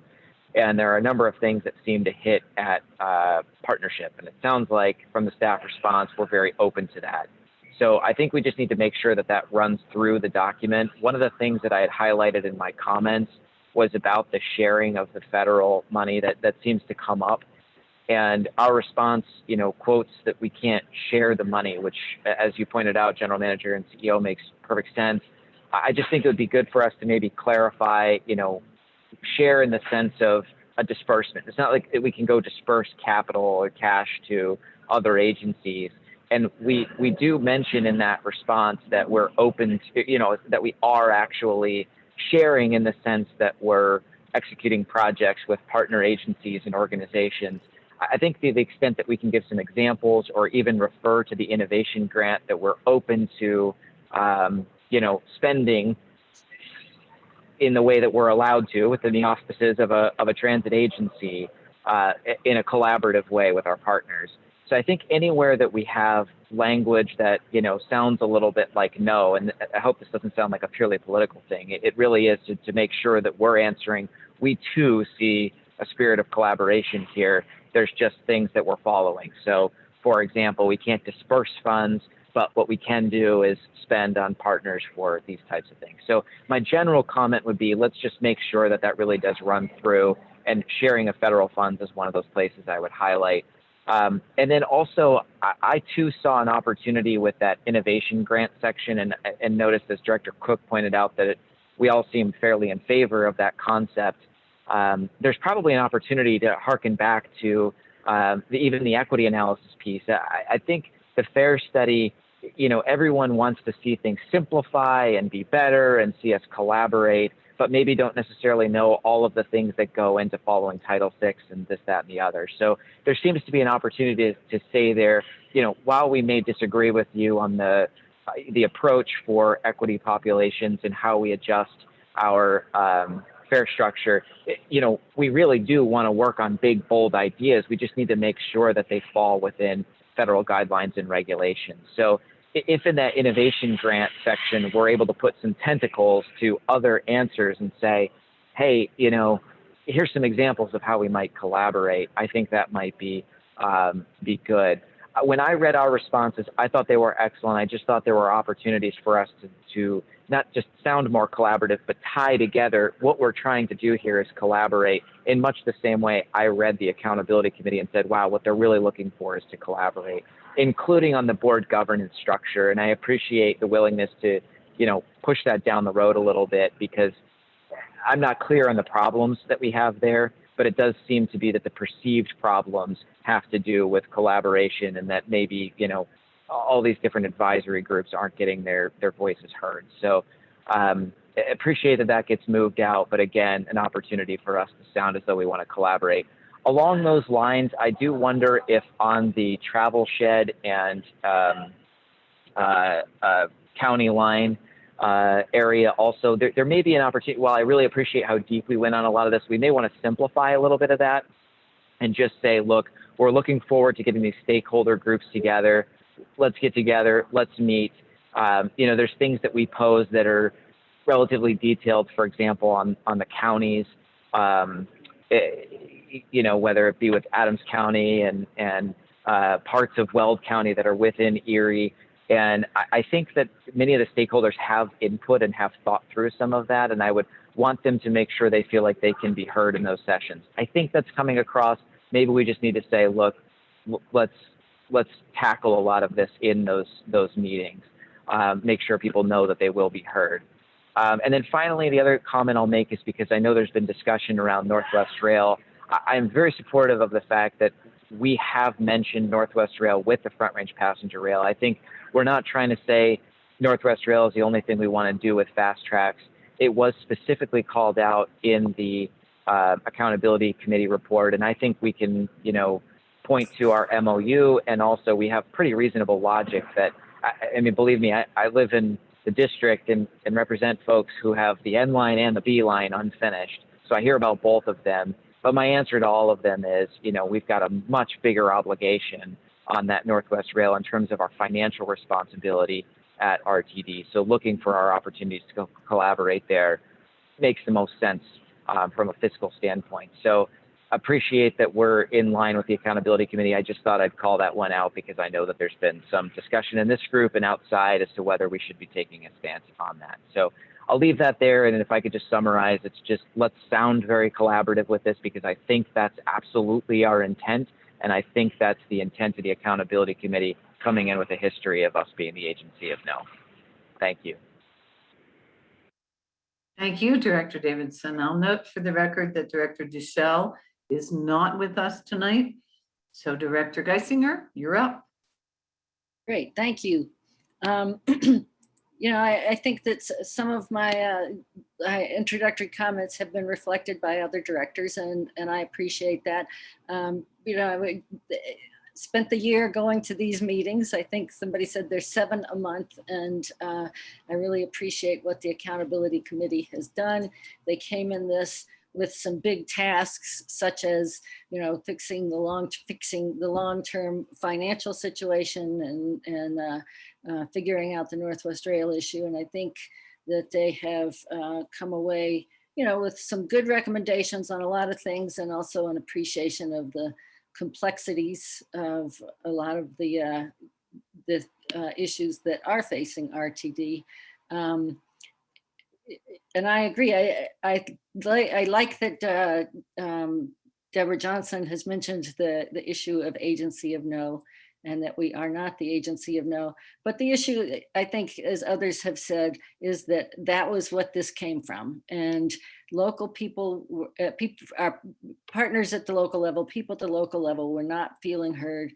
They were going to their legislators. We were looking in SB 121, just as a bit of history, at mandates on things we couldn't afford, and at some provisions to allow to change the ability to sue RTD and some things like that.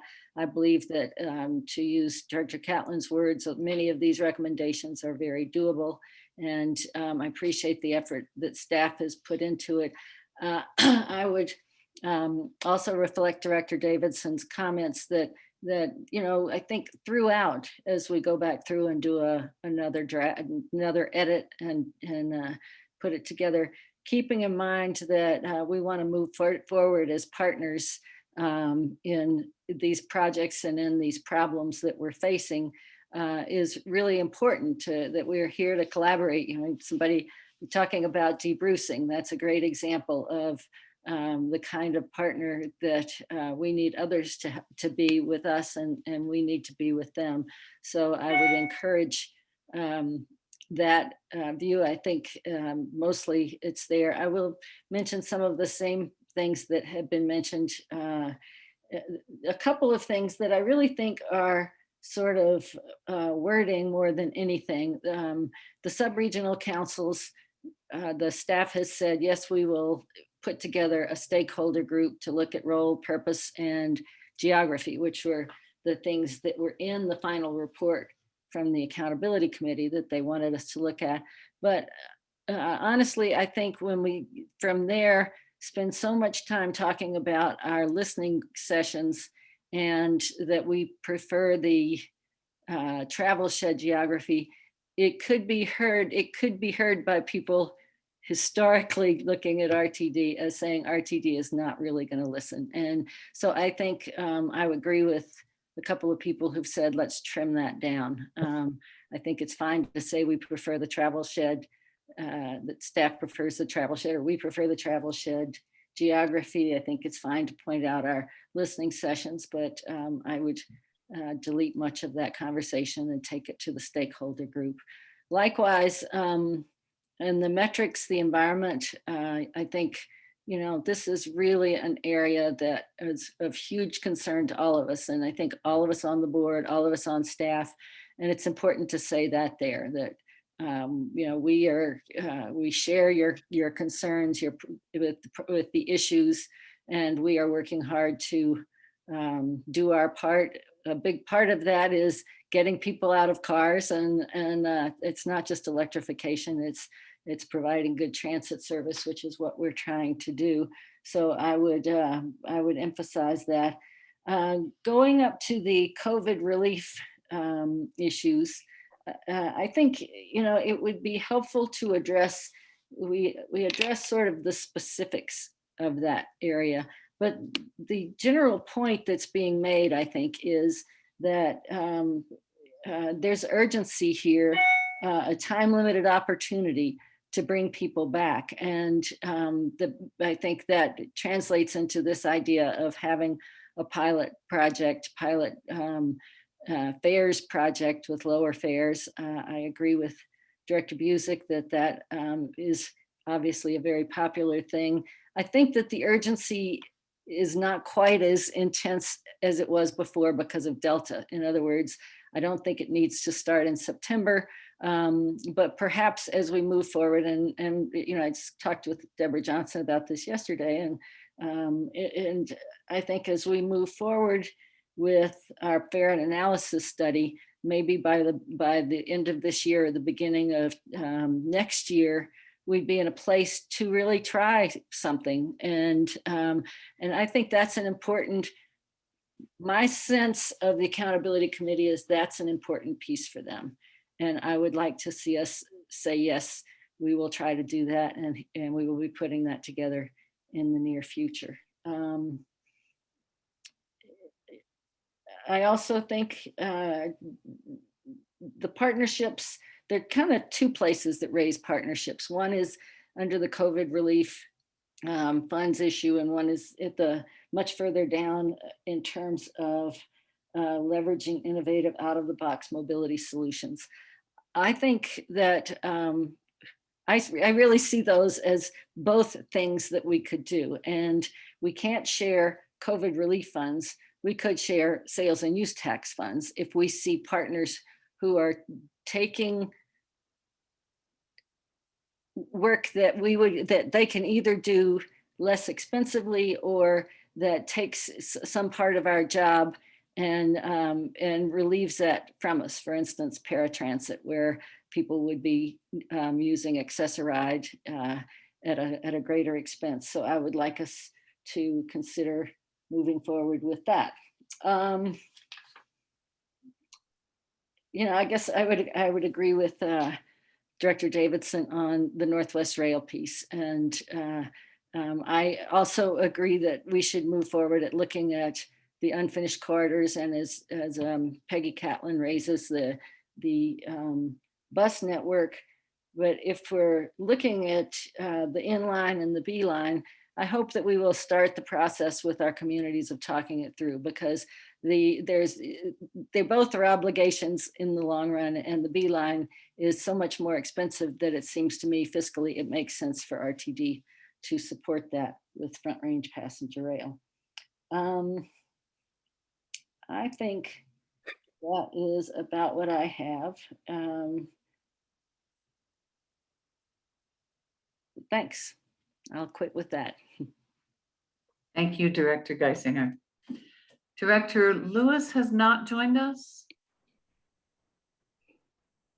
Okay, I do not see her or hear her. Director Rosenthal, do you have more that you want to add, or are you good? Just a few items I'd like to add, Madam Chair. Thank you. So starting off with the issue of the Northwest Rail, I think this is something this board has certainly engaged a lot of commitments in the past, and also more recently as well, saying, we're looking into this project, and obviously the issue with the peak service, that we are considering a feasibility study on that. So I think the folks who really dedicated a lot of effort on the accountability committee report, both within the text of the report and the appendices, was a really lengthy and detailed and important discussion. So I want folks who have written that section and who are really asking us to seriously go that direction to know that we are doing some serious work and some serious considerations that are currently underway. Much as my next point, which is speaking to which we are doing quite a few things that the accountability committee report already pointed out and said, you should do this and this and this. And as mentioned earlier, the FAIR study is currently underway, and I commend General Manager Johnson and her staff really for pursuing that, and other board members for pursuing that as well. In terms of the board structure, I'm also of the opinion that I think our board is capable of policing itself, in a sense of, we can certainly if there are issues that we need to make changes to, we've talked about, and I think we're still considering whether we want to do committee changes, consolidating them, name changes, membership, how we vote, things like that, and we are in that process. However, we are also, as was mentioned earlier, we are voted in by the people, and if the people want to make a change to this structure, there's certainly that is their prerogative. As I think the report mentioned, they really couldn't find any particular issue with our structure and our performance, especially I think now. I think it's fair to say that this board, it works very well together. I think we have agreements, disagreements, and I think we can work together in that capacity to be professional about that. We work well with our general manager. I think we have pointed out a number of times that we think she's doing a good job, and of course her team as well. So I really don't see why we would need to revisit this in 2 years. I think that is, I'm trying not to put motive from the perspective of the accountability committee, but it's almost like holding it over our heads to say, well, you guys better do well over the next 2 years, or we're going to revisit this issue with your structure. And I think that's, honestly, it's a little bit arrogant. I don't think it's necessary, and I think that we don't need that 2-year revisit on the board structure. My main concern from a lot of my comments has been cost. It's all good, and I think we are doing some good pilot projects, things like working with Uber and Metro Taxi and FlexRide, and a lot of us saw the launch of the autonomous shuttles, and whether we can include that, and we're certainly all or many of us are pursuing how can we do greater electrification. So there's some really good stuff that I think is either underway or we're pushing for, or it's in the strategic plan for the future. And so my concern is the cost. What are they proposing? How much is it going to cost? Because as Mr. McLeod said earlier, at some point in the not too distant future, we could start going into the red. And if we have more and more projects that is going to add to our operations cost, that will only push us more into the red potentially. And whether it could add to efficiency, it could add to more ridership, and it could also add to cost. And that's just not certain at this point. But also time from staff, as I mentioned earlier, our staff is really occupied. They're very busy people, and I just want to make sure that if we're going to add more tasks to their plate, that we do so in a purposeful way. So that is my concern in that regard. And then finally, one of the final issues raised was the equity and fair enforcement. I know that Director Williams and I and Mr. Ford and others had a discussion about that yesterday when we had a brief chat, and there's some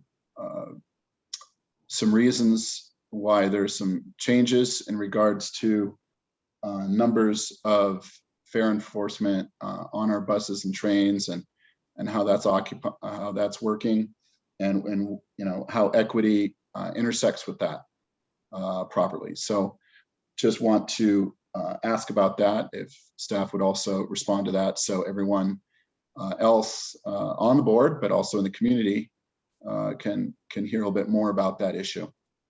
Those are all the issues that I have, and thank you very much for your time. Thank you, Vice Chair Rosenthal. Director Sloan, according to my alphabet, you're next. Thank you, Chair Williams. And this is going so much more smoothly than I thought. First, I agree with most of the substantive thoughts that have been expressed, and in particular, the appreciation for staff. But I would like to give a special shout out to whoever was assigned to actually making notes on tonight's meeting, because it's not easy. We're jumping from one issue to another, and whoever that is, thank you. And your CEO GM Johnson should consider a special thank you to whoever that is in the morning. My first comment is an overall comment, and I'm not sure it's necessary because I don't know in what form the responses are going to be delivered. But rather than jumping right into our responses, I would like to do something from RTD's perspective, the way the executive summary reads. It's a very good recommendation of the importance of RTD to the metro area as a whole, in terms of, as we now say, making lives better, and also reducing traffic congestion, greenhouse gases. You know, we know that's an important component of what transit does. Sustainability is RTD's DNA, and you know, I think an overall introduction would really be helpful in terms of expressing our agreement with the Accountability Committee about the importance of transit in our community. And that would be in addition to the transmittal letter. The other overall comment is, as many directors have said, certain sections can be abbreviated.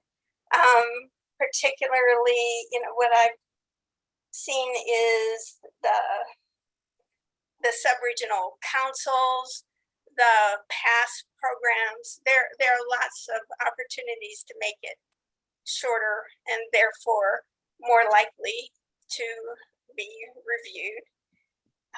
So those are my overall comments. The specific issues I'd like to bring up is the connection between what other directors have brought up as a time-limited opportunity to change commuting patterns, as whenever we emerge from the pandemic, people establish how they're going to be and when they're going to be getting to work. And the innovation grants, because there is, I'm sorry, I'm trying to hang up. Okay. There is research that transition times are important. And if you could do something different to get people out of their cars at that time, it will be lasting. And I think Director Busick pointed this out as well. So, you know, those are my major issues: the connection between sustainability and innovation grants, and emphasizing that in some way in the report. And finally, there's so much detail in this report, and it reads, or you can tell it's put together by a lot of people, and it obviously was, but it shouldn't read like it was put together as by a committee. So you know, it does deserve an overall edit and reset. And that's all I have to say. Thanks. Thank you, Director Sloan. Director Tisdale, T comes after S. Oh, it does. Thank you, Madam Chair. I appreciate the work of everyone in preparing these responses, because I find them to be extremely well put together and, in fact, cogent, which includes a sense of brevity, but I'll speak about that at the very end.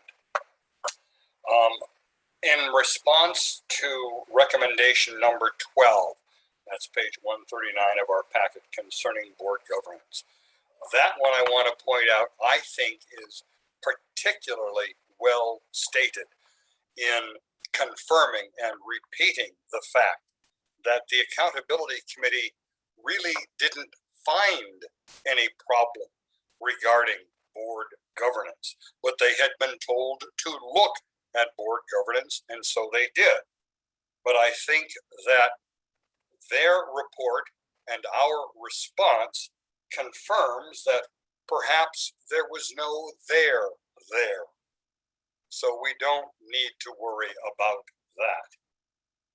In the response to recommendation number 13, which is found at page 140 of the packet, it is regrettable that the Accountability Committee, after noting that there were 4 unfinished fast tracks corridors, chose to address only one.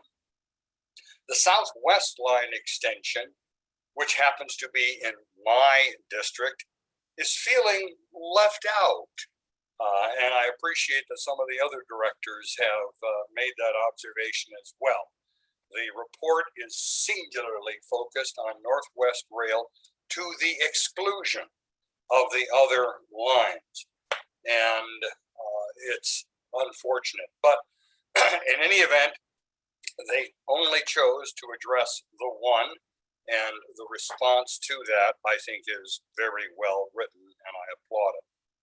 And it's interesting to review Appendix 5 to the Accountability Report. That begins at page 103 of the material.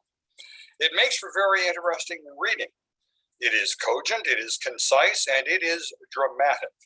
Again, it only focuses on the Northwest Rail, but it does say that none of the 3 solutions that are proposed for the Northwest Rail would sustain the economic viability of RTD. And they acknowledge that economic viability of RTD is the critical element for the Accountability Committee to address. It's interesting to read Appendix 5 in conjunction with Appendix 6, which begins at page 106. That Appendix 6 is a compelling indictment of Northwest Rail, and it constitutes an encomium, a paean, a panegyric relative to bus rapid transit. And I think that's something that we should keep in mind.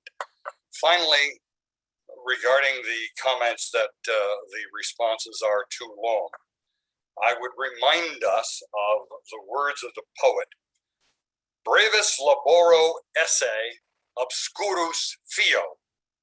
I strive to be brief, I become obscure. So I think longer responses addressing each of these points are in fact very helpful. Thank you, Madam Chair. Thank you, Director Tisdale. It is always a pleasure to hear you speak. Director Whitmore, tough act to follow. You're up. Indeed, when I was going to talk about the benefits of brevity, much like Director Sloan, at least in one area, one of the comments I had was, on the Service Council, the listening session, the whole structure of how we come up with those, I think it gets a bit lengthy, but on the other hand, I certainly can live with that, with Senator Tisdale's smart words there as well.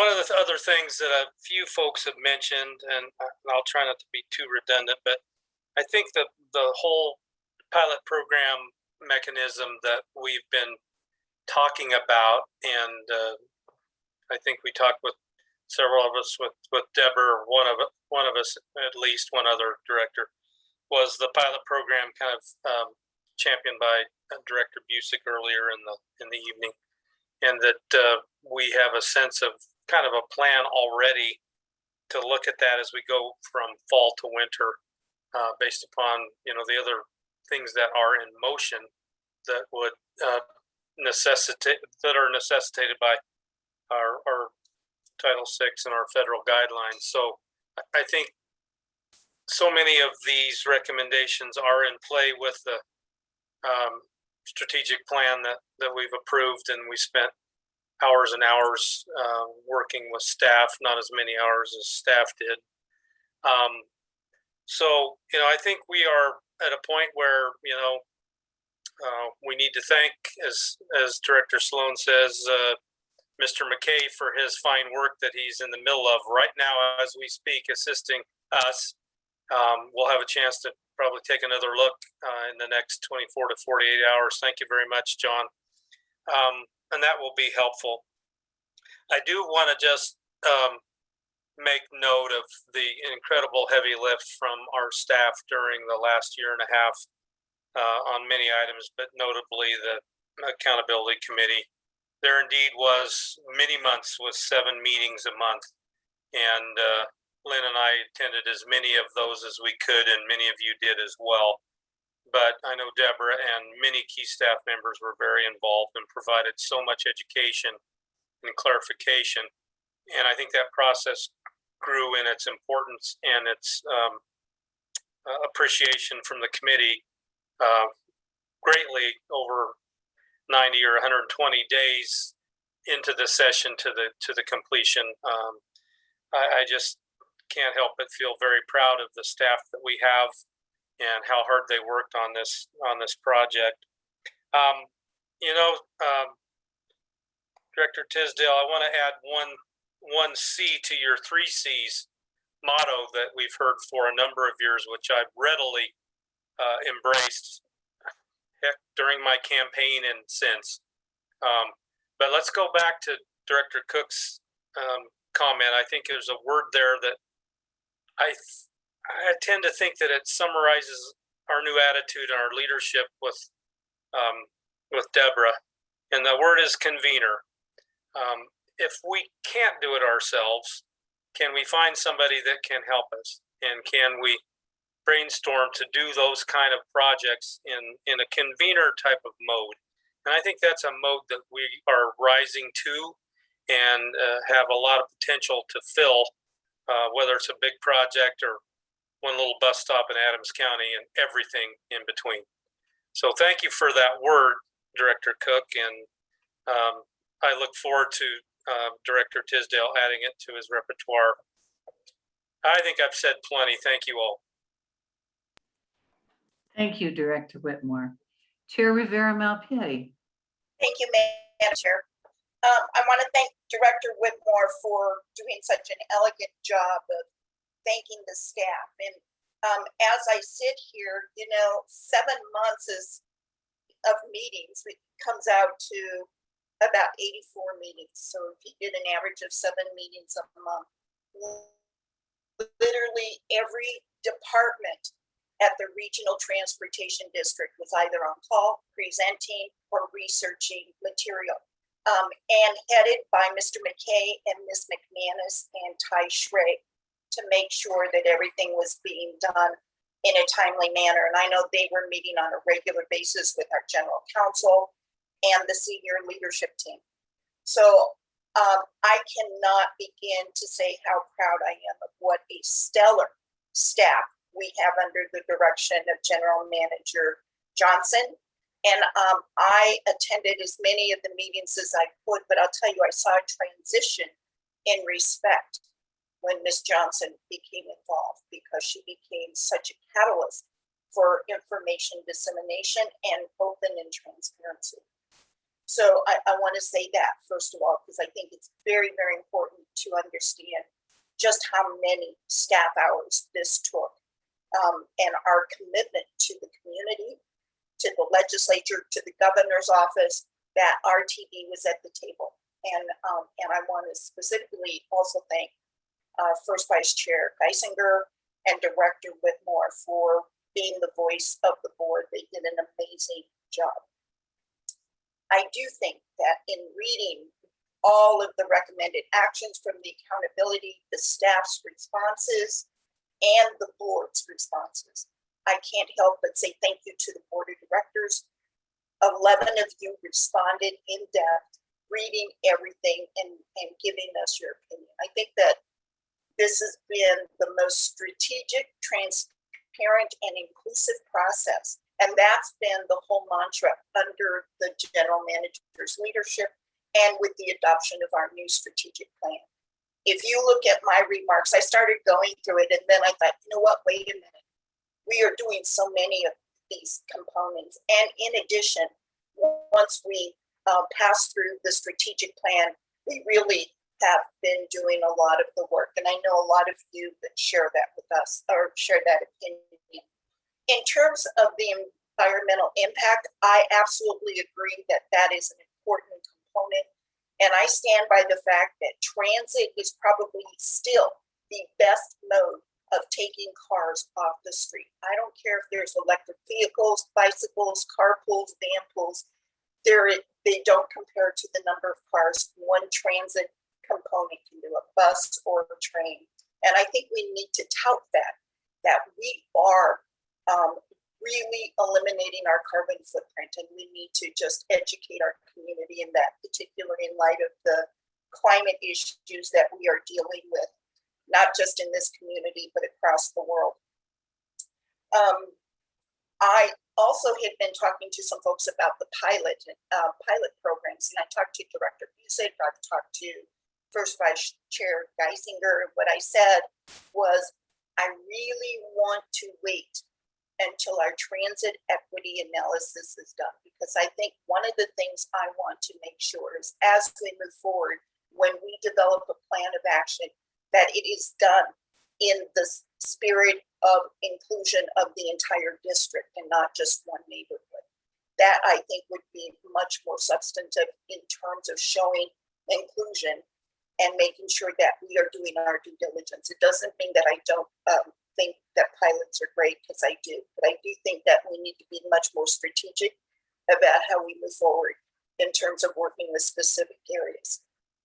And then I want to talk a little bit about our collaborative methodologies. And you're right, Director Rosenthal, we do so many things already.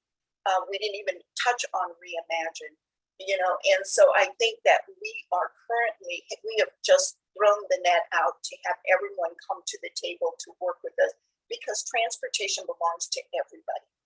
But the policy is on our shoulders. And so we need to do our due diligence. And then lastly, I would just like to join with several of the board members regarding the board structure. And I believe as well that we are an elected board. And if the voice of the people decide that we should not be here, then I think that that is their responsibility.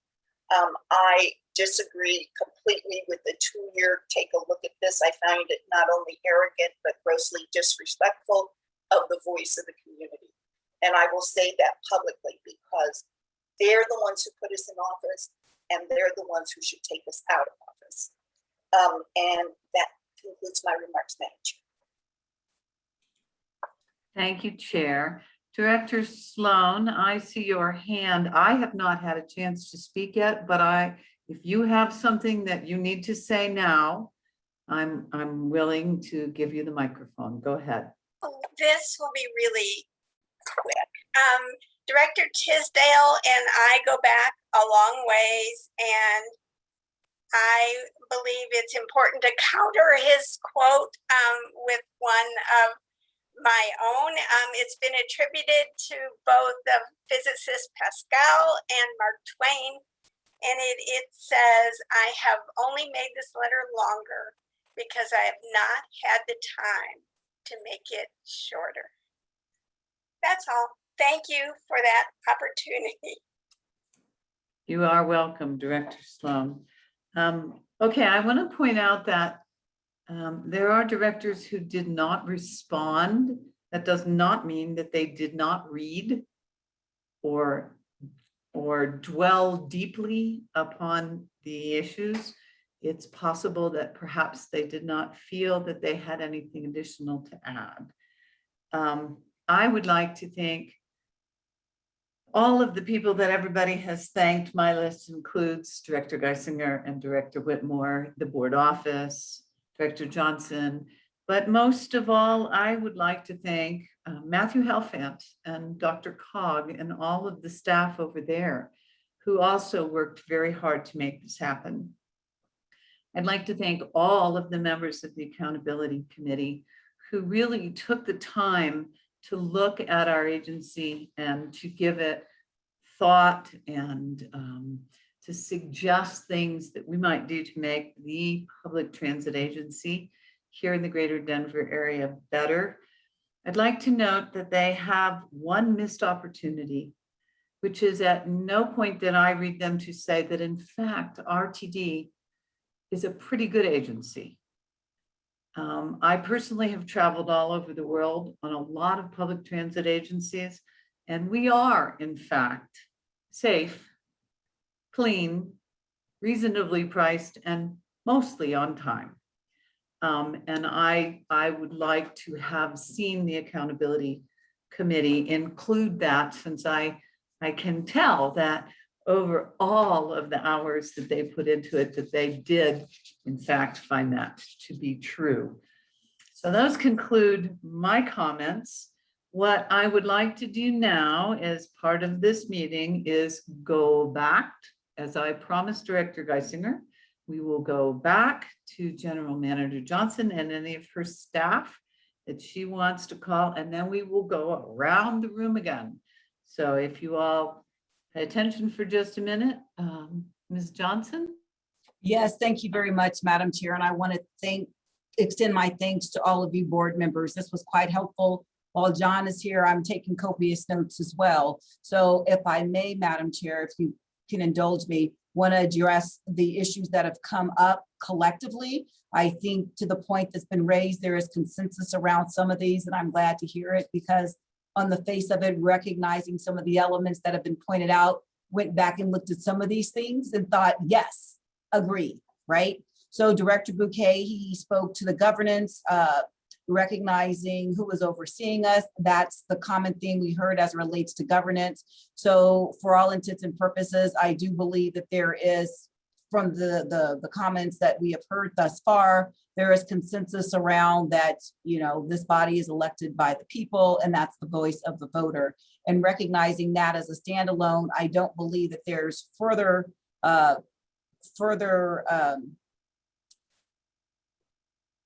edits as relates to that, outside of saying that the 2-year oversight, which would not come from the accountability, but from the state auditor, just for clarification's sake. Director Broom had no questions. Director Busick spoke to the service councils, and he made note that they are advisory only. They don't act as replacement for service planning staff. And then more so as it spoke to pilot fare programs, recognizing his examples that he put forward as it relates to the 61A, the fare free, when we leveraged the AB back in 2019, and the inline promotional fare, which actually commenced in September of 2020 with the onslaught of the inline and then terminated in March. There were questions as it relates to the promotional fare, and the one element from a question vantage point was considering a fare pilot programs, and discussed with the board as related to modifying that language. And I believe I heard that from some individuals collectively, and also with Chair Rivera Malchietti, recognizing where we end up with the fair equity study, that could be something holistically. So what I will share is that, you know, language can be added if that's the desire collectively, to say that we can consider this going forward. Director Cook, she in turn shared as well the service councils regarding the stakeholder working groups, in reference to us sort of showcasing we're doing this, have that more collaborative spirit, in the sense of being more or less brief relative to what that is, and recognizing that collectively we will have that work group that will provide their opinions relative to what might be optimal relative to whatever concept comes to fruition.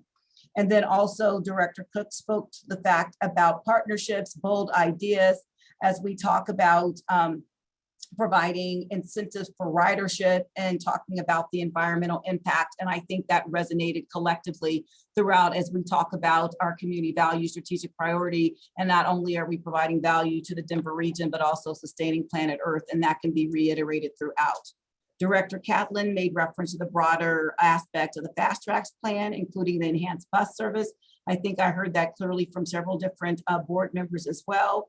That's something that could clearly be incorporated in, recognizing that it's been mentioned by several relatives. The Northwest Rail is not the only project considered or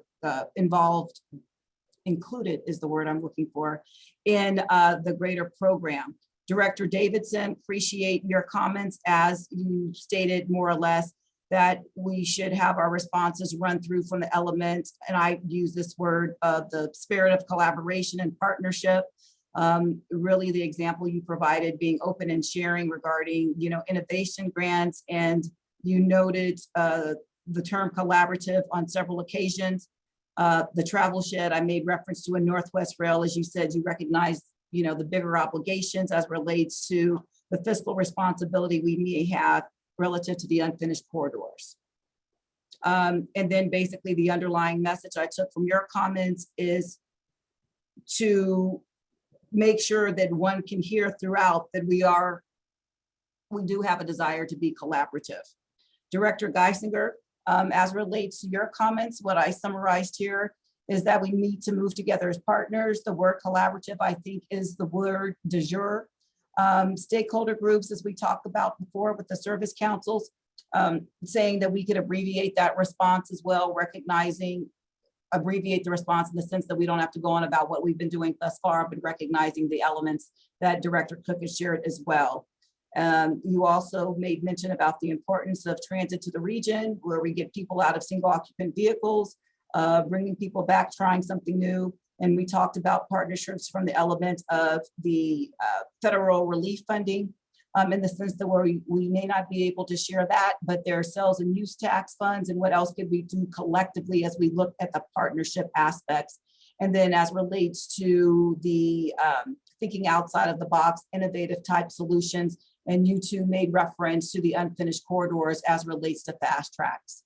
Director Rosenthal, you made mention of Northwest Rail peak service study. You specifically called out the PEL being the planning environmental linkages study that you all will take under advisement and consideration at the next regularly scheduled board meeting.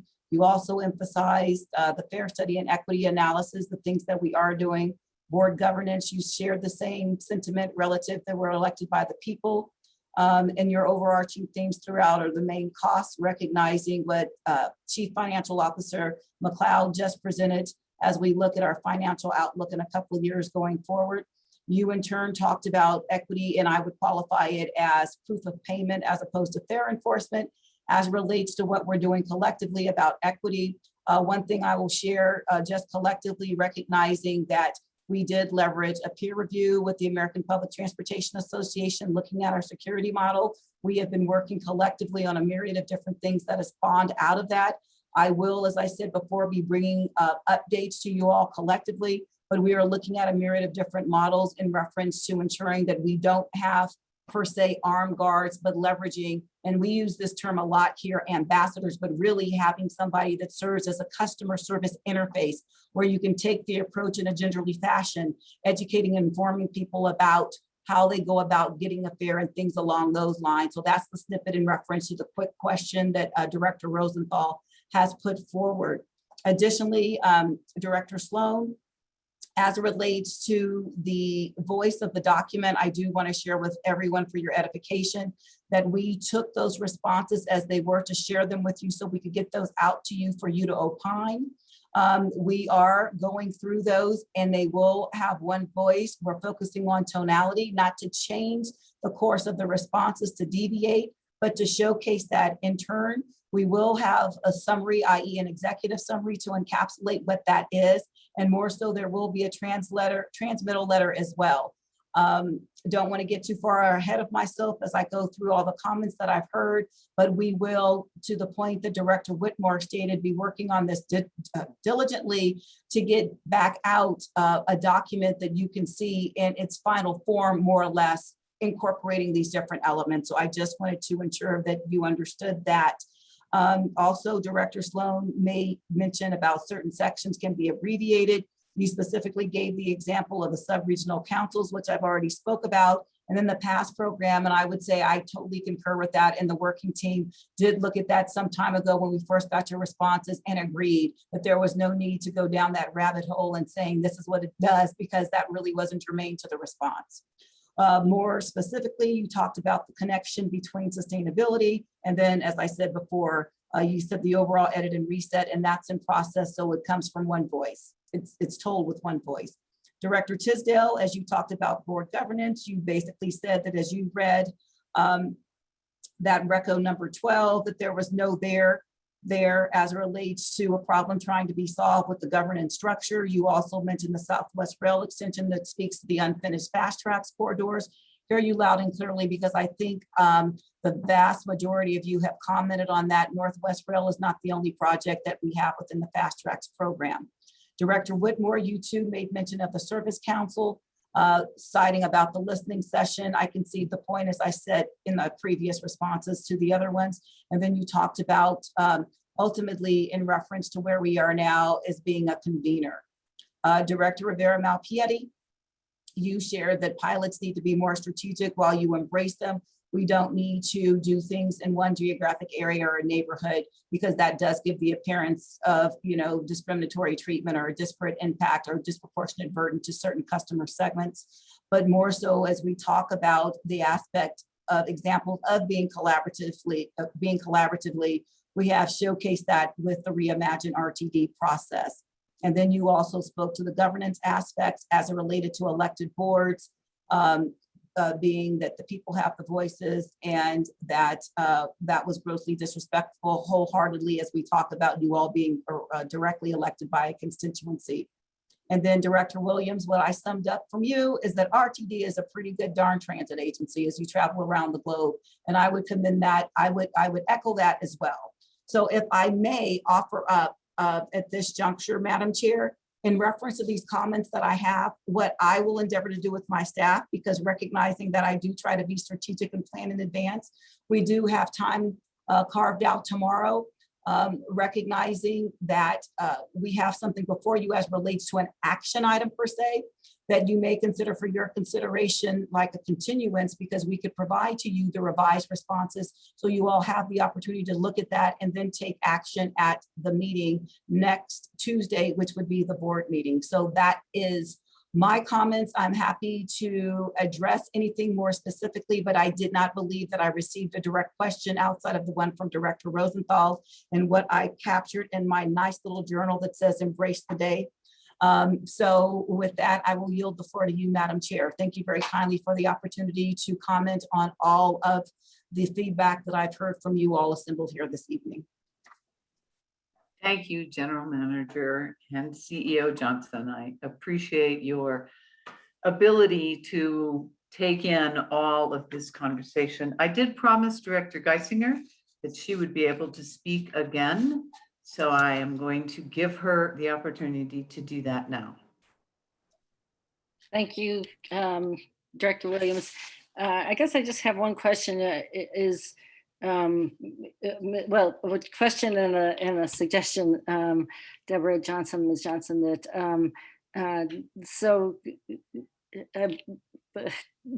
part of the reason that Director Williams has given me the opportunity was we had a difference of opinion of how this should go, which is, it's her committee.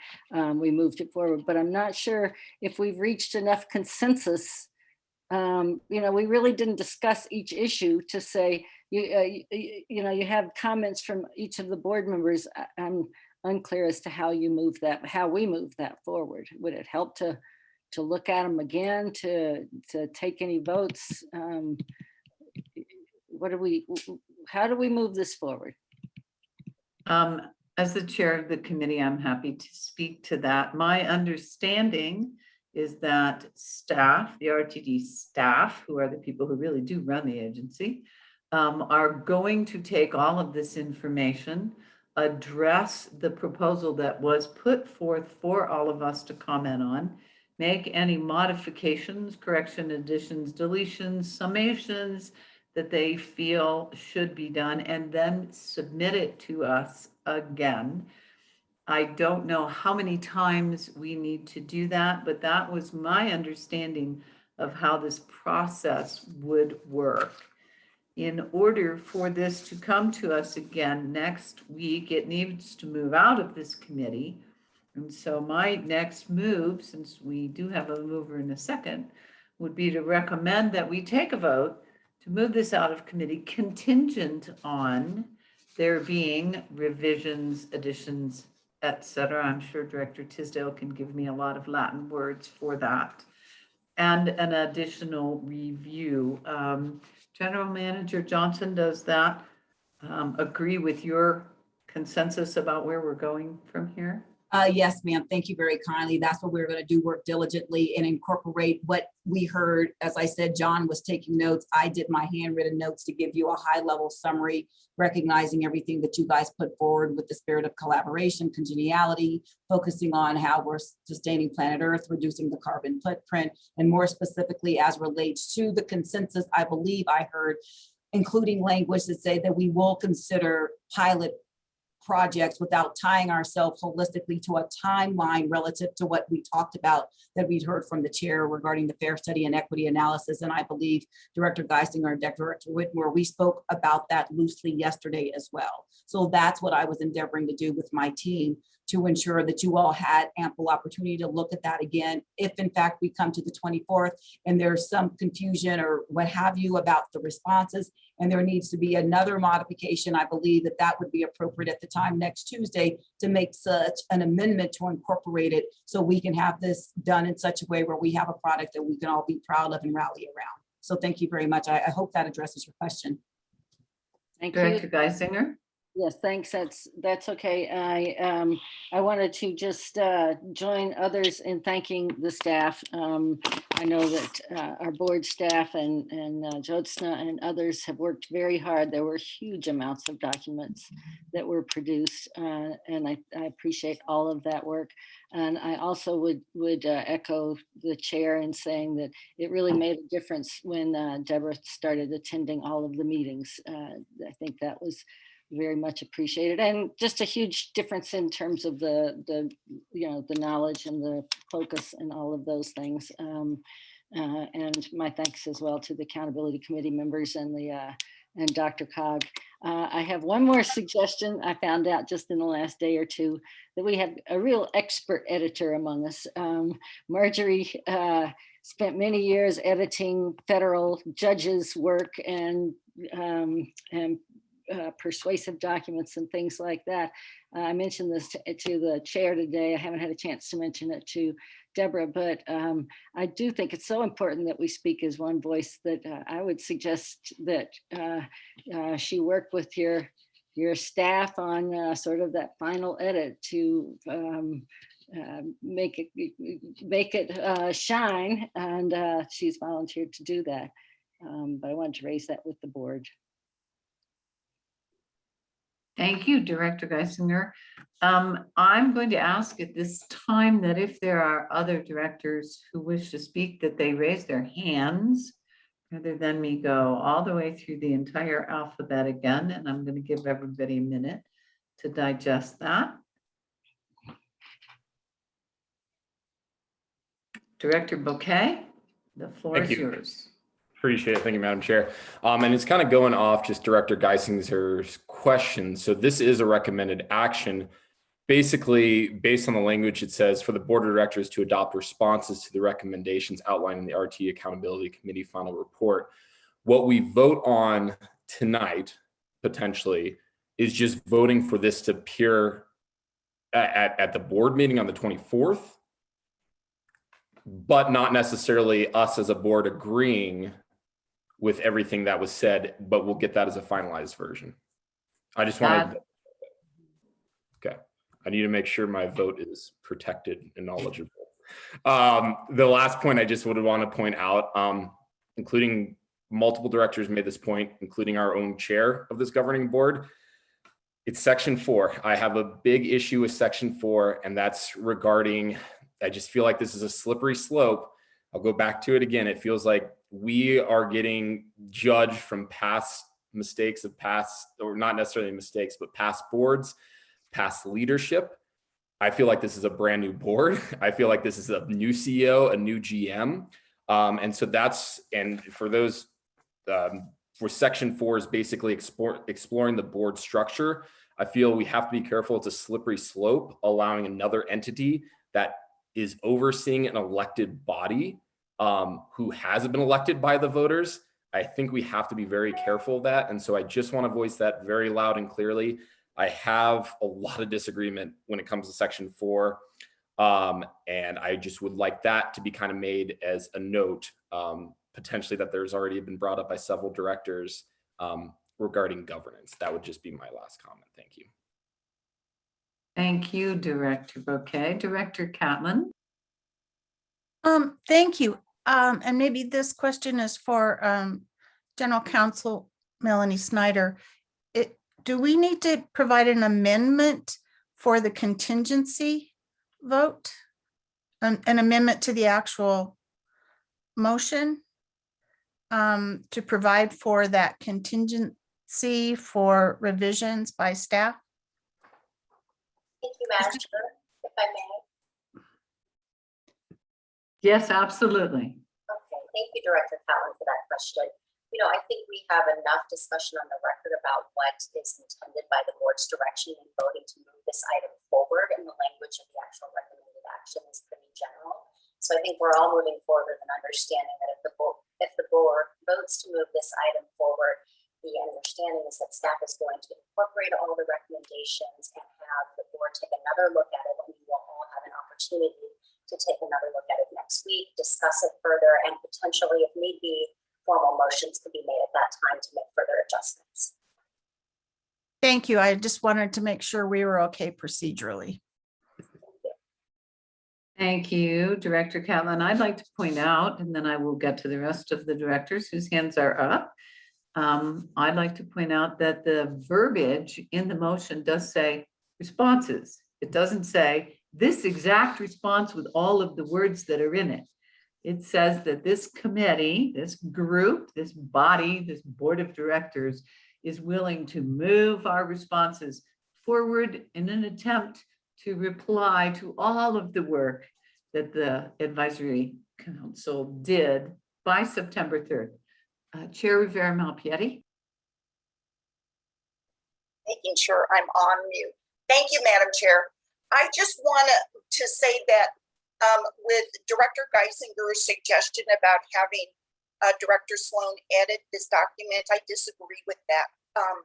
This is a document that is being put together by our staff in response directly to this agency.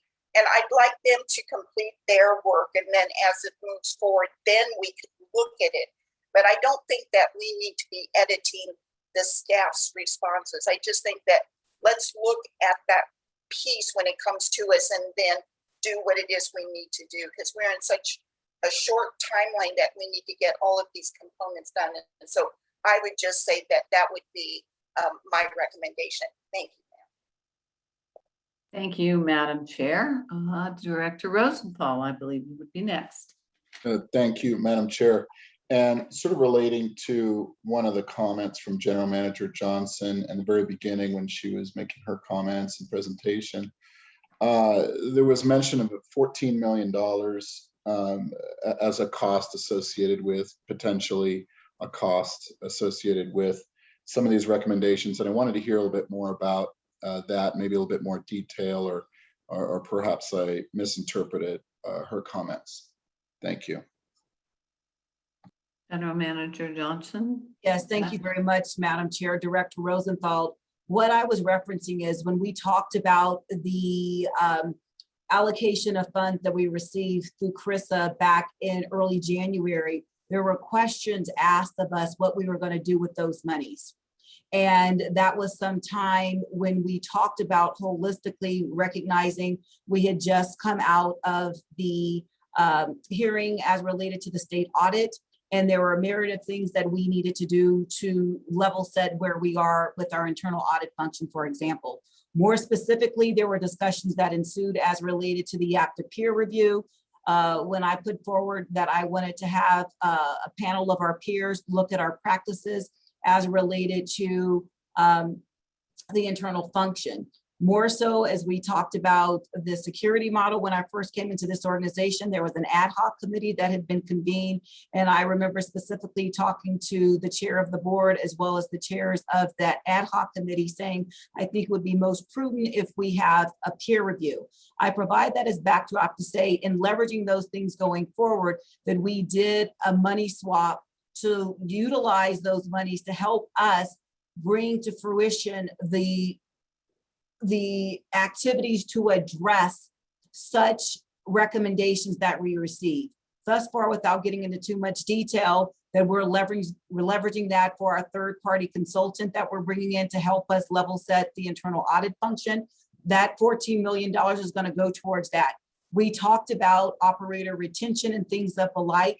You may have seen just recently our efforts as it relates to recruitment, and you saw a video. We're utilizing those monies for that because that spawned out of what we can do. So those are high-level examples as we talk about what we can bring to fruition. There could be costs attributed to the service councils, of which we have no idea at this juncture. When you look at the board report and it talks about fiscal impact, we said adopting this does not have any direct fiscal impact, but there could be others. So what we did was carve out $14 million roughly, so we would have some monies. And when we looked at sales and use, we could swap that out to ensure that we would be in a place financially to support these undertakings for the betterment of the organization as we look at the efficiency and efficacy of such. Thank you. You're welcome, sir. Thank you both. I see Director Chair Rivera Malpiedi has her hand up still. No, hand down. Okay. Director Broom. Thank you, Madam Chair. You know, if you go through and look at the record for this entire matter, there is no smoking gun in here. And so I would submit that I wouldn't be amenable to lighting a 2-year fuse on this thing. You know, that's like shooting yourself in the foot. Thank you. Thank you, Director Broom. You get a yes vote for me. You can put your hand down now, sir. Director Cook. Thank you. Deborah Johnson's remarks about the 14 million sparked that thought. I can be corrected, but I don't think that the Accountability Committee's recommendations included the internal audit, however important and necessary and vital, you know, that is. I'm glad that I can't tell you how grateful I am for the work that you all have been doing to straighten and work on that. But I do think that in the spirit of our value of doing what we say when we say we'll do it, that we should be clear about that 14 million and enumerate what we are intending to spend it on and how much is left and what we can do beyond the operator retention, if anything. I just think that, you know, we had pledged that we would use that. I want to make sure that we're transparent about how in fact we are. So thank you so much though for bringing that up. Thank you, Director Cook. I do not see any more hands. Are there any of the directors who want to contribute to this discussion? Anything further? Okay, General Manager Johnson, you good? You have anything you feel like you want to add to this at this time? No, I just want to say to Director Cook's comment, we are going to work on that $14 million. At this time, we don't know what that is, but I wanted to clarify when I talked about the internal audit, I was saying that there was the Accountability Committee, the state audit recommendations, and the peer review. They were separate, i.e. semicolons in between. So that's $14 million inclusive of all those different recommendations we received. So that's all I had, Madam Chair. Thank you for the opportunity to clarify. Thank you. Okay, everybody's good for now. There's no more discussion items. We are now going to return to the vote. I have the Chair Rivera Malpiedi as the mover and Director Rosenthal as the second. And I'm going to ask if the directors are willing to move this item forward. And I'll go around the room and allow everybody to express themselves. Director Bouquet, your vote, sir. After being educated, I am a yes. Director Broom, Yes. Director Busick.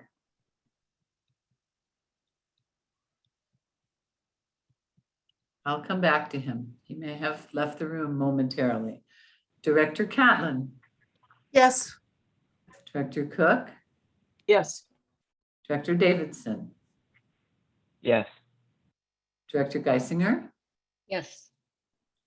Director Rosenthal, Yes. Director Sloan, Yes. Director Tisdale, Yes. Director Whitmore, Yes. Chair Rivera Malpiedi, Yes. Director Busick, are you back? He's not back yet. It's okay. I am a yes. So we have, my count is 12 yeses, 1 not voting, which is Busick. Yeah, Director Busick, are you a Sorry, yes? I stepped away for 1 second. I'm a yes vote. I know it happens. Thank you. So we have 13 yeses and 2 directors who are absent from the meeting and unable to vote. And we will move this recommended action forward out of this committee. There are no other discussion items. Are there other matters to come before this committee this evening? Chair Rivera Malpiedi. Thank you. Thank you, Madam Chair. I just wanted to share with the board, we all did receive the sad notification of the passing of former director Gary Lassiter. And you know, I had the privilege of working with Director Lassiter, and I just wanted to extend our sincere condolences to his family and to his community, who he serves so amazingly well. So thank you, Madam Chair. Thank you for that reminder, Chair Rivera Malpiedi. If there are no other matters, the next meeting of this committee will be September 14th, and I will entertain a motion to adjourn. So moved. Okay, and I'll take that as a movement in a second. The whole 9 yards. Thank you all so much and good evening. Bye. Thank you. Bye. Bye.